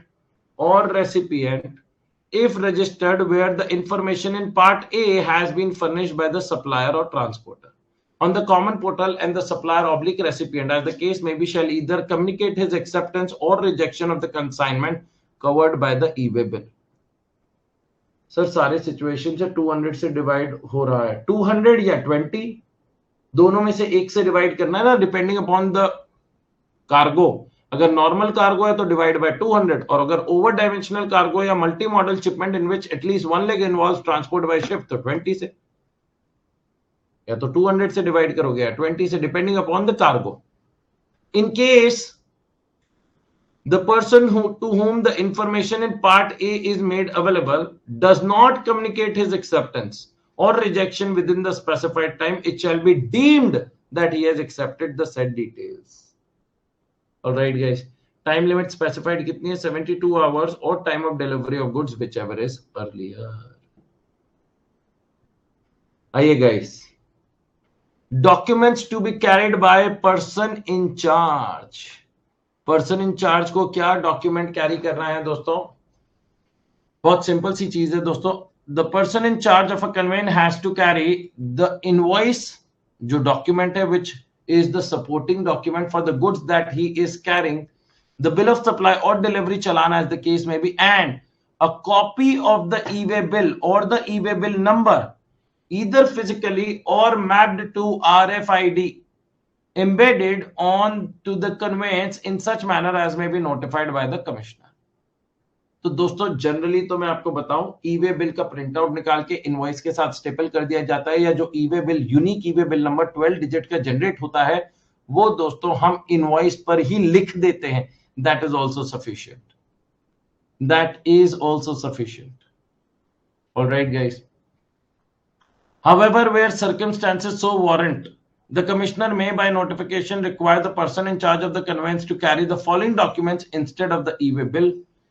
ये दोस्तों बहुत मतलब एक स्पेशल पावर छोड़ दी है कमिश्नर के पास कि अगर ई-वे बिल जनरेट नहीं हो पा रहा है क्योंकि ई-वे बिल सिस्टम डाउन हो गया है या whatever may be the reason, तो इन दैट केस वो कहेंगे कि ई-वे बिल की जगह या ई-वे बिल जनरेट करने की जरूरत नहीं है। आप tax invoice, bill of supply, delivery challan in case, bill of entry in case of imported goods, delivery challan where the goods are transported for reasons other than supply, ये document भी काफी होंगे। आइए guys, verification of documents, inspection and verification of goods. क्या दोस्तों truck को रोककर क्या दोस्तों जीएसटी ऑफिसर ट्रक को वेरीफाई कर सकते हैं, इंस्पेक्ट कर सकते हैं? The answer is yes.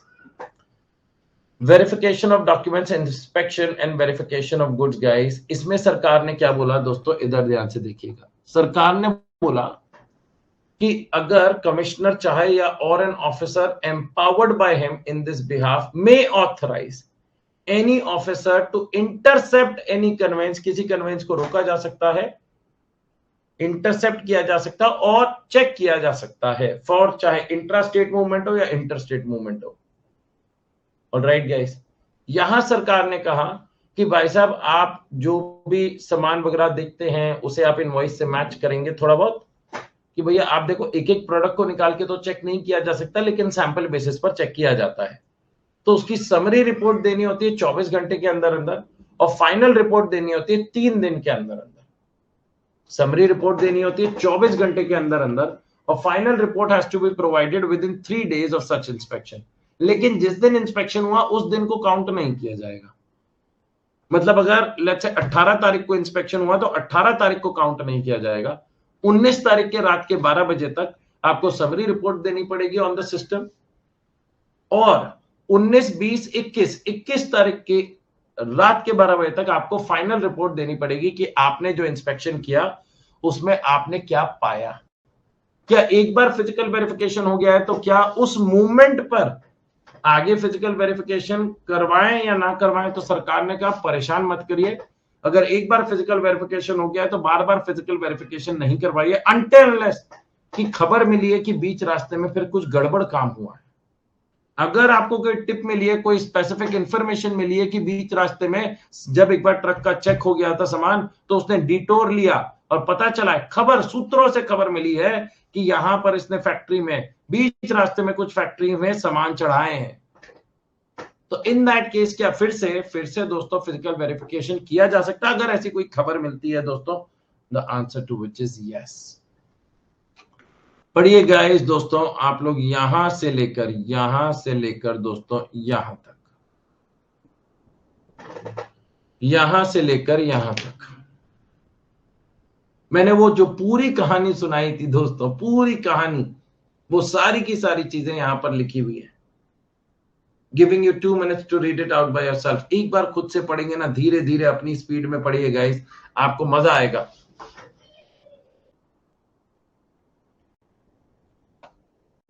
आजा भाई, अब सरकार ने कहा और देखा कि कई केसेस ऐसे भी होते हैं जहां पर ट्रक वालों को परेशान किया जाता है, तो सरकार ने कहा कि अगर आपको परेशान किया जा रहा है तो आप भी इंफॉर्मेशन पोर्टल पर डाल सकते हैं कि अगर आपकी गाड़ी को लंबे समय तक के लिए रोका जा रहा है और नहीं दिया, आपने इनवॉइस दे दिया, आपने ई वे बिल नंबर दे दिया, आपने सारा इंस्पेक्शन करवा दिया, फिर भी नहीं जाने दे रहे हैं, तो क्या आपको ऑप्शन दिया गया है कि आप भी सिस्टम पे डाल सकते हैं against the officer? The answer is yes. Where a vehicle has been intercepted and detained for a period exceeding 30 minutes, the transporter may upload the said information in specified form on the common portal। भैया हमारे को जाने ना दिया जा रहा है। Tax invoice, bill of supply to accompany transport of goods, ये तो ऑब्वियस सी बात है दोस्तों कि आप लोगों के पास इनवॉइस वगैरह होना चाहिए दोस्तों जब आप ट्रांसपोर्टेशन कर रहे हो। This is the super important point guys, इससे जुड़ा हुआ क्वेश्चन आ चुका है guys, and probably this is second last point, और इसके बाद दोस्तों ये एग्जाम्पशंस आ जाएंगी, हमारा चैप्टर खत्म हो जाएगा इन द नेक्स्ट 15-20 मिनट्स, फिर 20 minutes we will do some question answer round. Restriction on furnishing in part A. Part A में जो डिटेल्स भरी जाती हैं which is generally filled by the supplier. अगर सप्लायर ने कहा भैया मेरी कोई रिस्पॉन्सिबिलिटी नहीं है, गुड्स ले जाओ, तो recipient, and if the supplier is unregistered and the recipient is registered, then the recipient, they are supposed to fill in the details in part A। तो कहते हैं हम आपको पार्ट ए नहीं भरने देंगे, थ्योरेटिकल क्वेश्चन में आया हुआ है, हम आपको पार्ट ए नहीं भरने देंगे अगर आप सप्लायर हैं।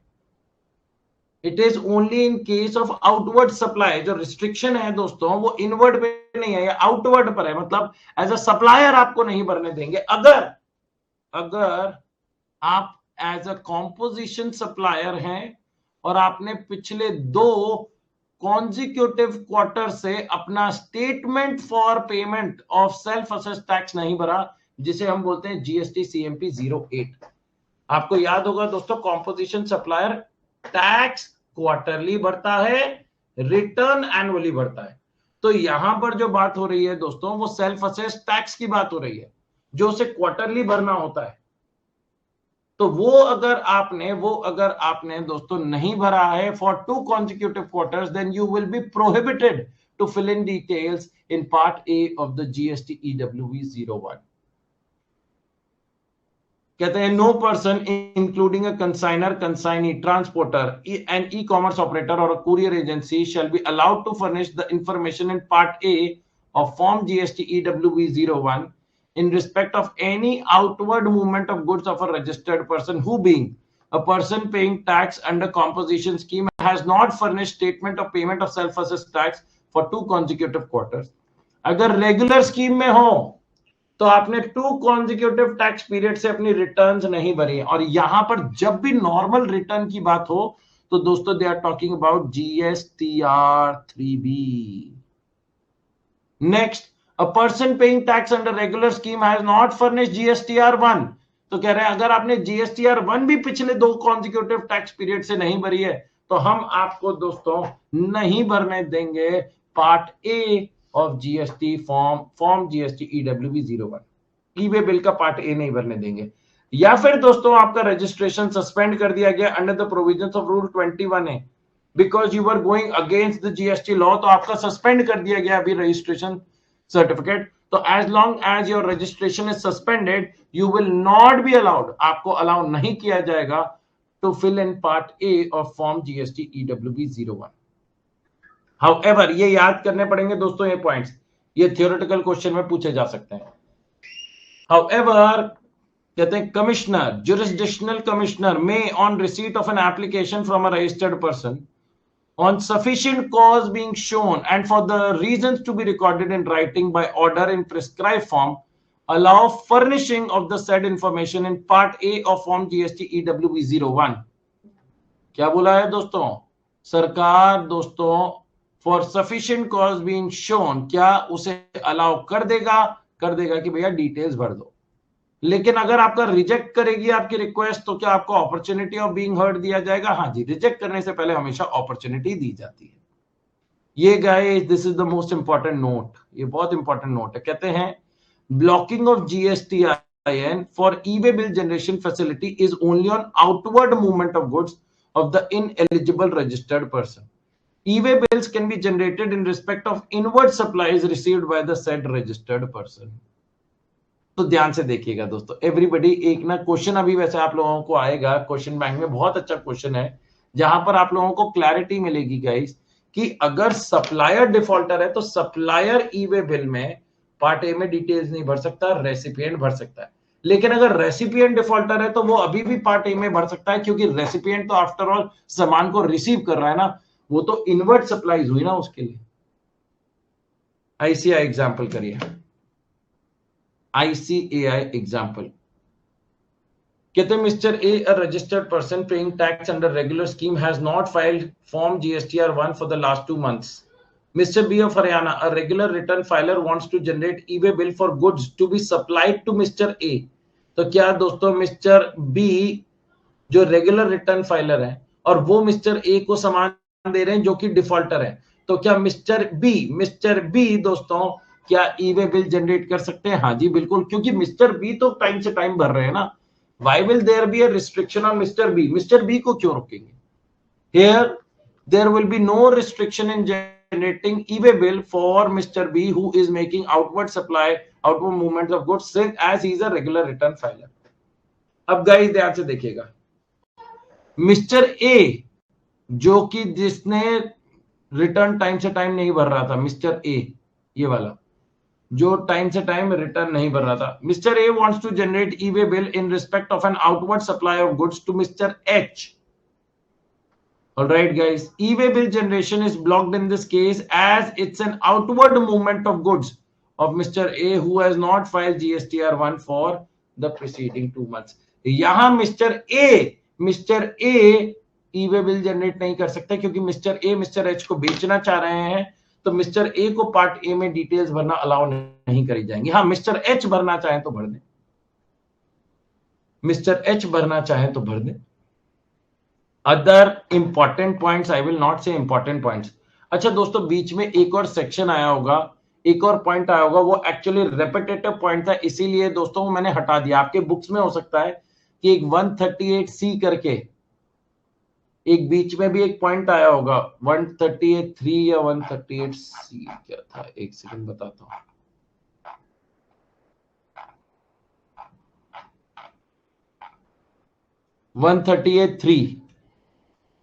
Generation of unique enrolment number, यही वाला पॉइंट था दोस्तों जो आगे भी एक जगह वापस गलती से लिख गया है, 138(3) वाला, तो वो मैंने ना फिर हटा दिया, डबल था ना दोस्तों इसलिए मैंने हटा दिया। ठीक है ना गाइस, तो परेशान मत होना कि क्या हो गया हमारे साथ, एक प्रोविजन बीच में सबने उड़ा दिया। ये दोस्तों ऐसे पॉइंट्स हैं जो ना आप लोग रीड आउट कर सकते हैं, लेकिन जो भी मैंने रेड से मार्क करे मैं वो भी बता देता हूं। E-way bill is not valid for movement of goods without vehicle number. Vehicle number होना जरूरी है, स्पेशली इन केस ऑफ जब गुड्स ट्रांसपोर्ट करे जाते हैं थ्रू रोड, क्योंकि बाकी के केस में दोस्तों ई-वे बिल बाद में भी जनरेट किया जा सकता है। लेकिन ई वे बिल जनरेट हर टाइम होना है when movement of goods is there, जिनकी कंसाइनमेंट वैल्यू 50,000 से ज्यादा की। ई वे बिल को हम एडिट नहीं कर सकते फॉर एनी मिस्टेक्स, हाउएवर उसे कैंसिल किया जा सकता है, जैसा कि आप लोगों ने देखा विद इन 24 आवर्स। क्या ई वे बिल को हम update with vehicle number any number of times कर सकते हैं? मतलब एक ट्रक से दूसरे ट्रक से तीसरे ट्रक में जा रहा है, तो क्या हम ई वे बिल के पार्ट बी को अपडेट कर सकते हैं? हाँ जी। लेकिन सरकार ने कहा कि जब गुड्स को ट्रक को रोककर चेक किया गया हो तो latest truck number, transporter details part B में अपडेटेड होनी चाहिए। कहते हैं the latest vehicle number should be available on the E way bill and should match with the vehicle carrying it in case it is checked by the department. Next and the last point read out at home है guys. कौन से case में दोस्तों ई वे bill generate करने की जरूरत नहीं है? This is a long list guys, आपको सिर्फ रीड आउट करना है, जिसमें दोस्तों मैं एक पॉइंट ये बता देता हूं, फिफ्थ वाला पॉइंट, क्योंकि इसमें एक छोटा सा अमेंडमेंट आया था, लेकिन अमेंडमेंट आए हुए भी 2 साल हो गए। और वो क्या था कि अगर ज्वेलरी वगैरह जा रही है, jewellery, gold smith, silver smith wares and other articles, अगर ज्वेलरी वगैरह जा रही है तो ज्वेलरी की तो छोटी सी चीज ही दोस्तों 50,000 से ज्यादा की होगी, लेकिन ज्वेलरी के केस में ई वे बिल जनरेट करने की जरूरत नहीं है। ऑलराइट गाइस, लेकिन सरकार ने कहा कि कई ज्वेलरी ऐसी होती है जो कि नकली होती है, सिर्फ शोशेबाजी वाली होती है, बस पहन लो, शादी वादी में खो खवा भी जाए तो कोई दिक्कत नहीं है, 5-7 हजार की थी। लेकिन अगर वही असली डायमंड का सेट होगा तो वो 10 लाख का होगा, 20 लाख का होगा, समझ रहे गाइस? उसे बोलते हैं इमिटेशन ज्वेलरी। तो in case of imitation jewellery guys, imitation jewellery के केस में सरकार ने क्या बोला? Except imitation jewellery. इस केस में सरकार ने क्या बोला दोस्तों? सरकार ने कहा इमिटेशन ज्वेलरी के केस में आपको ई वे बिल जनरेट करना पड़ेगा, मतलब उसे ज्वेलरी की कैटेगरी में ना डाला जाए। तो अगर 1 मार्कर 2 मार्कर में आ जाता है तो आपको पता होना चाहिए।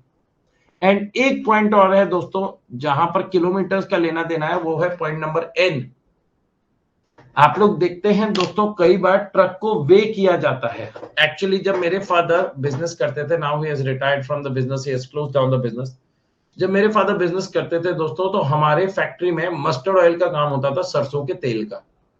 तो सरसों के तेल में दोस्तों टैंकर से ऑयल आता था।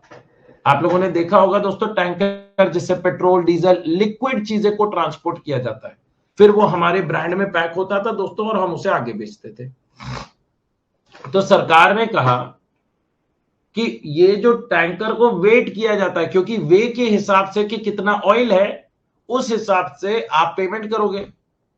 तो टैंकर को वे कैसे करते थे भैया? टैंकर को वे करेंगे तो 1-1 लीटर तेल निकाल के थोड़े ना वेट किया जा सकता है। तो टैंकर को वेट कैसे करते थे दोस्तों? जब टैंकर आता था, जब पूरा ऑयल भरा हुआ होता था, तो हम टैंकर को विद ऑयल वेट कर लेते थे। टैंकर को विद ऑयल वेट कर लेते थे। लेट्स से 14 टन, 14,000 किलोग्राम आया, फिर हमने ऑयल एक्सट्रैक्ट कर लिया, ऑयल निकाल लिया टैंकर से। अब जब टैंकर बिल्कुल खाली हो गया, दोस्तों, तो टैंकर खाली होने के बाद, ध्यान से मेरी बात सुनिएगा, टैंकर का फिर से वेट होता था। समझ में आया क्यों? क्योंकि अब खाली हो गया तो हल्का हो जाएगा ना। अब लेट्स से आया 13 टन, तो ये पता चल गया कि 1 टन मतलब 1000 किलोग्राम ऑयल आया है। Everybody understanding my point? Everybody getting my point? Yes और नो? समझ में आया कि नहीं? तो कहते हैं where the goods are being transported. अब ये जब वे करा जाता है, तो ये वे कैसे करा जाता है? क्या लोग ऐसे हाथ लगाते हैं टैंकर के नीचे, उठा भाई उठा, बहुत भारी है? नहीं। आप लोगों ने सुना होगा धर्म कांटा, वेइंग मशीन होती हैं दोस्तों, जो बड़ी सी वेइंग मशीन होती है फॉर ट्रक्स, उसे बोलते हैं धर्म कांटा। क्या बोलते हैं? धर्म कांटा। तो अगर आपका जो ये टैंकर गया है वो विद इन 20 किलोमीटर रेडियस में गया है, 20 किलोमीटर रेडियस में गया है, और वहां पर जाके ट्रक का वेट हुआ है, तो उसके लिए ई वे बिल जनरेट करने की जरूरत नहीं है। लेकिन क्या डिलीवरी चालान जनरेट होगा? हाँ जी, डिलीवरी चालान जनरेट हो जाए। जब भी मूवमेंट होगा दोस्तों, डिलीवरी चालान तो जनरेट होगा ही होगा। आ जाओ guys, this brings us to the end of the chapter and now question answer round. बहुत आसान आसान से क्वेश्चन है guys. 20 minutes and we'll be done with the question answer round also. Okay guys. आइए प्रैक्टिकल क्वेश्चंस में सबसे पहले question number 1. कहते हैं अग्नि limited, a registered supplier wishes to transport cargo by road between two cities situated at a distance of 368 kilometers. Calculate the validity period of the e-way bill. Validity period पूछ रहे हैं for the transport if it is over dimensional cargo or otherwise. मतलब वो दोनों तरीके से पूछ रहा है. बच्चे ना ओवर डायमेंशनल कार्गो देख के यहीं पागल हो जाते हैं, यहीं बावले हो जाते हैं. अरे वो बस ओवर डायमेंशनल कार्गो का है, डिवाइड बाय 20 करो, अभी निकाल देंगे राठी जी, अभी अभी अभी. तो ऐसे करते हैं. 368 डिवाइड बाय 20 निकल कर आए 18.4 डेज. 19 डेज की वैलिडिटी है राठी जी, और कर आ जाते हैं. 4 में से 2 नंबर मिलते हैं. फिर कहते हैं राठी जी हमारे तो 2 नंबर क्यों कट गए? क्योंकि उन्होंने आगे का पॉइंट ही नहीं पढ़ा. और अदरवाइज, और अदरवाइज का मतलब समझते हैं दोस्तों? मतलब अगर ओवर डायमेंशनल कार्गो नहीं है तो उन्होंने क्या बोला? If it is a over dimensional cargo और अदरवाइज. मतलब अगर ओवर डायमेंशनल कार्गो नहीं है तो डिवाइड बाय 200 किलोमीटर करना पड़ेगा. तो 368 डिवाइड बाय 200 करते हैं तो 1.84 निकल कर आता है, which is equals to 2 days. आप लोग पॉइंट्स में मत लिखिएगा, आप लोग ऐसे ही लिखिएगा. देखिए 1 डे प्लस 18 डेज. समझ में आया ये क्यों हुआ? 1 डे प्लस 1 डे. तो पहले तो दोस्तों हम लोगों ने लॉ लिखा कि अगर ओवर डायमेंशनल कार्गो है तो वैलिडिटी पीरियड कितने का है? 20 kilometres per day, and for every 20 kilometres 1 additional day shall be considered. तो 18 डेज प्लस 1 डे 19 डेज निकला. लाइकवाइज दोस्तों for if it is other than over dimensional cargo तो 200 kilometres per day और 5 day और of है, तो 1 + 1 2 days आ गया.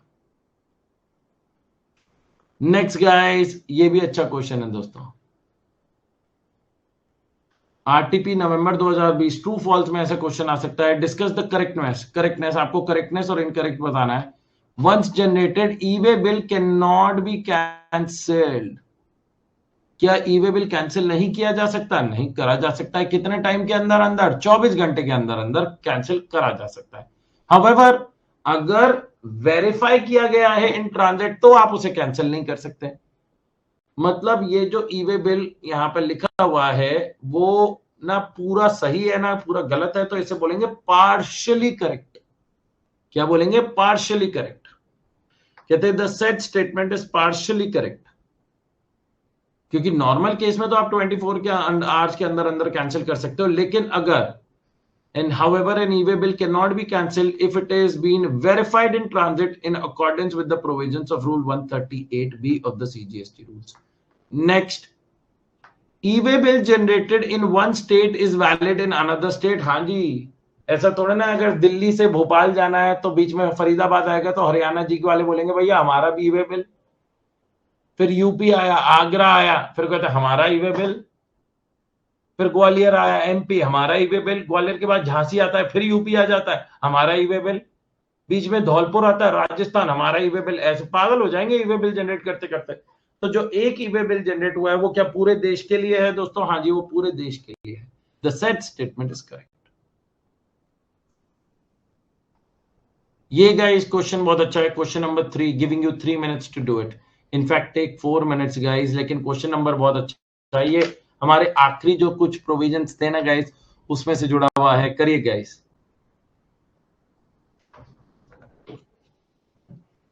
समझ में आया? शंभू डिफॉल्टर है तो शंभू जब सप्लाई करेगा और शंभू जब सप्लायर होगा तो Shambhu will not be allowed to fill in details in part ए.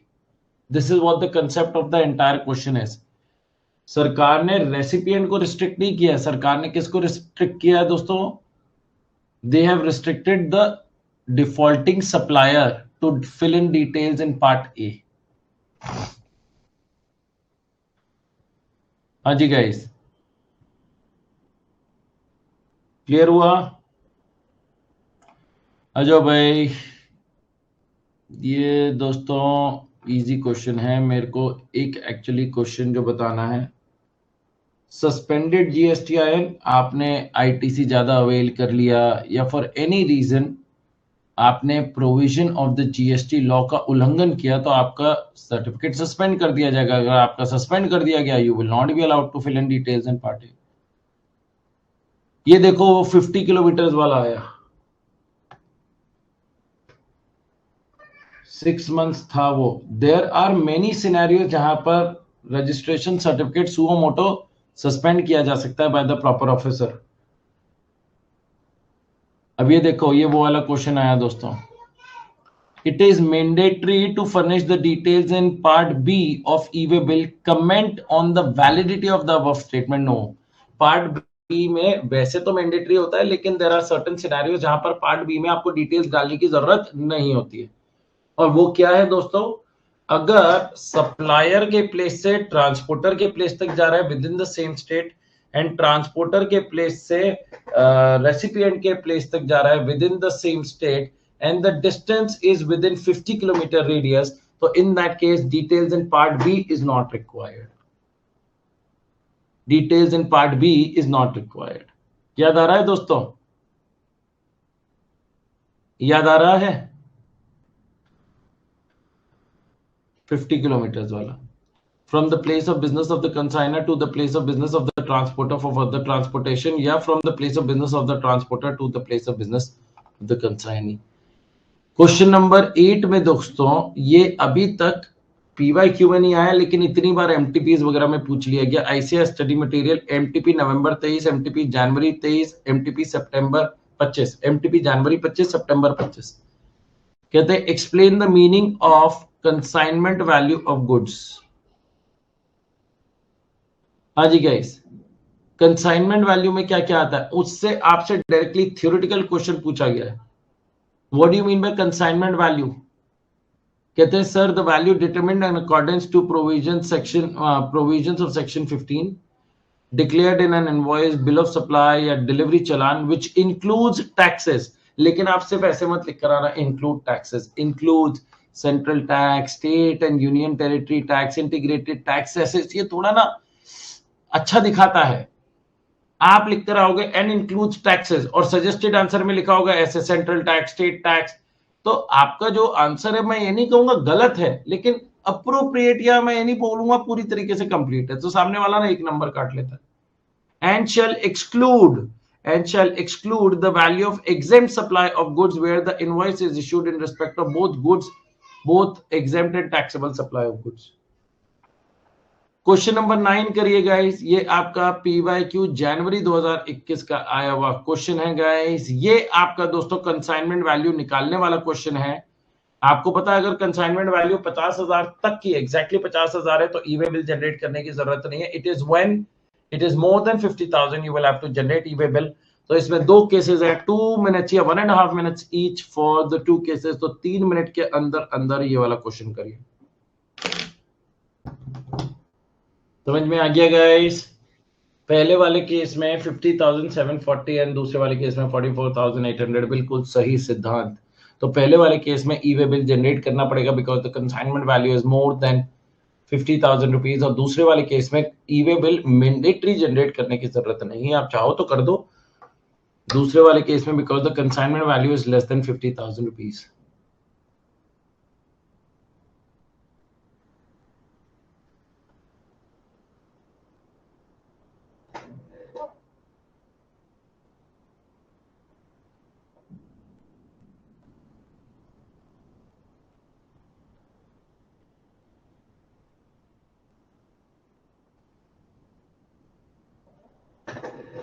आ जाओ गाइस।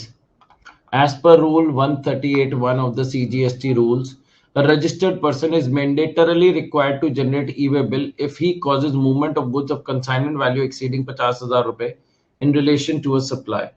फिर उन्होंने कंसाइनमेंट वैल्यू का मतलब बताया दोस्तों कि कंसाइनमेंट वैल्यू में क्या क्या आता है, उसकी अंडरस्टैंडिंग दी, और फिर उन्होंने कंक्लूड करा पहले वाले केस में और दूसरे वाले केस में 50,740 एंड 44,800 रिस्पेक्टिवली लगेगा। तो in that case, in that scenario guys, क्या क्या दोस्तों, पहले वाले केस में आपको ई-वे बिल मैंडेटरी जनरेट करना पड़ेगा और दूसरे वाले केस में e way bill is not required to be generated. Alright guys. अच्छा दोस्तों, इसमें ना क्वेश्चन नंबर 10 तो बहुत आसान है, वो कैंसलेशन से जुड़ा हुआ है, 24 घंटे का टाइम दिया हुआ है।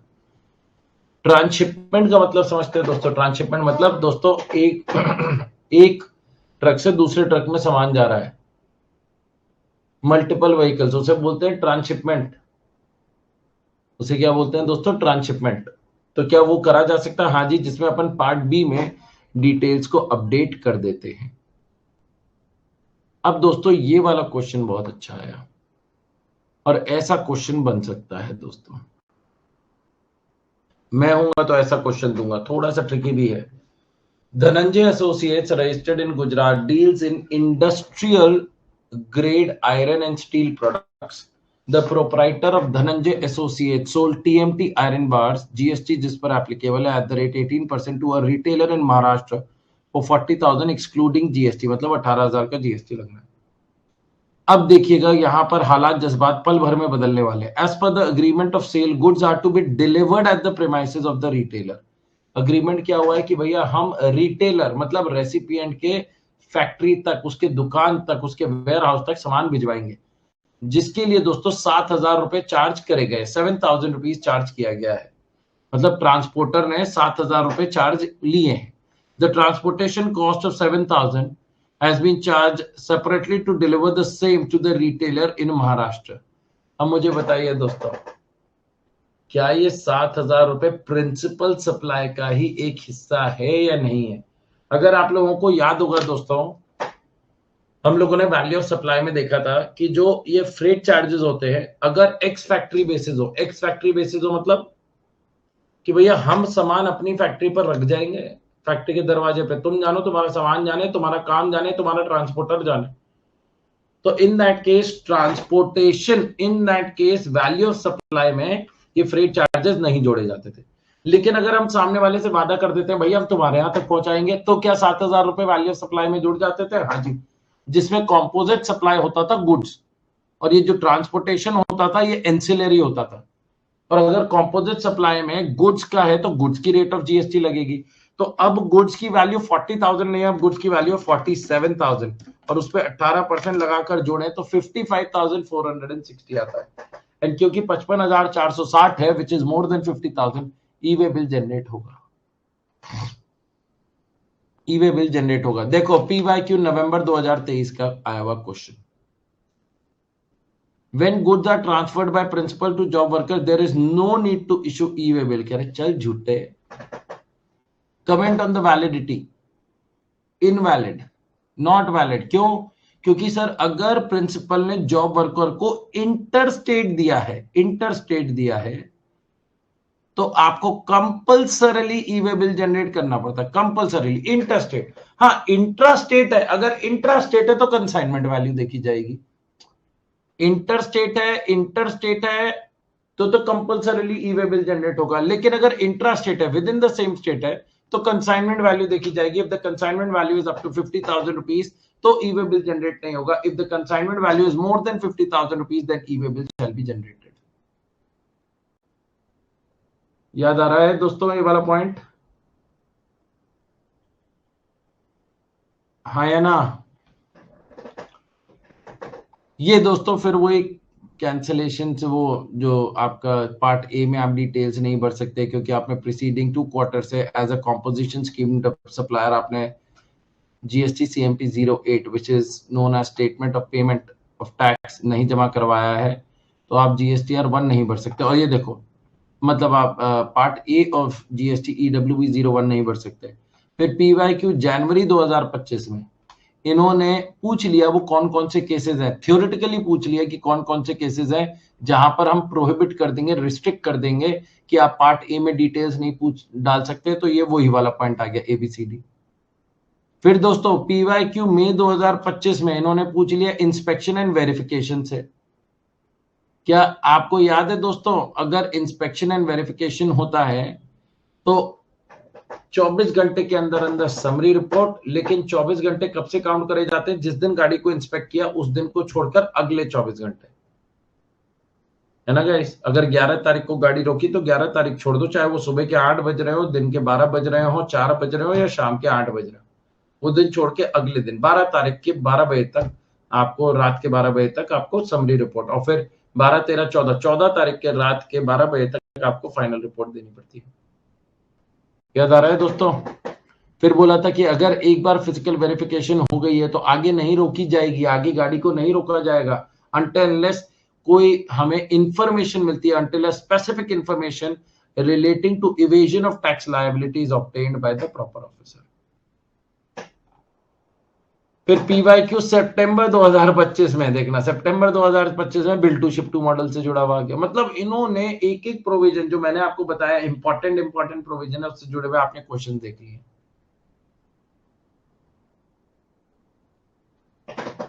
Everyone clear about it, guys? This brings us to the end of the chapter, guys.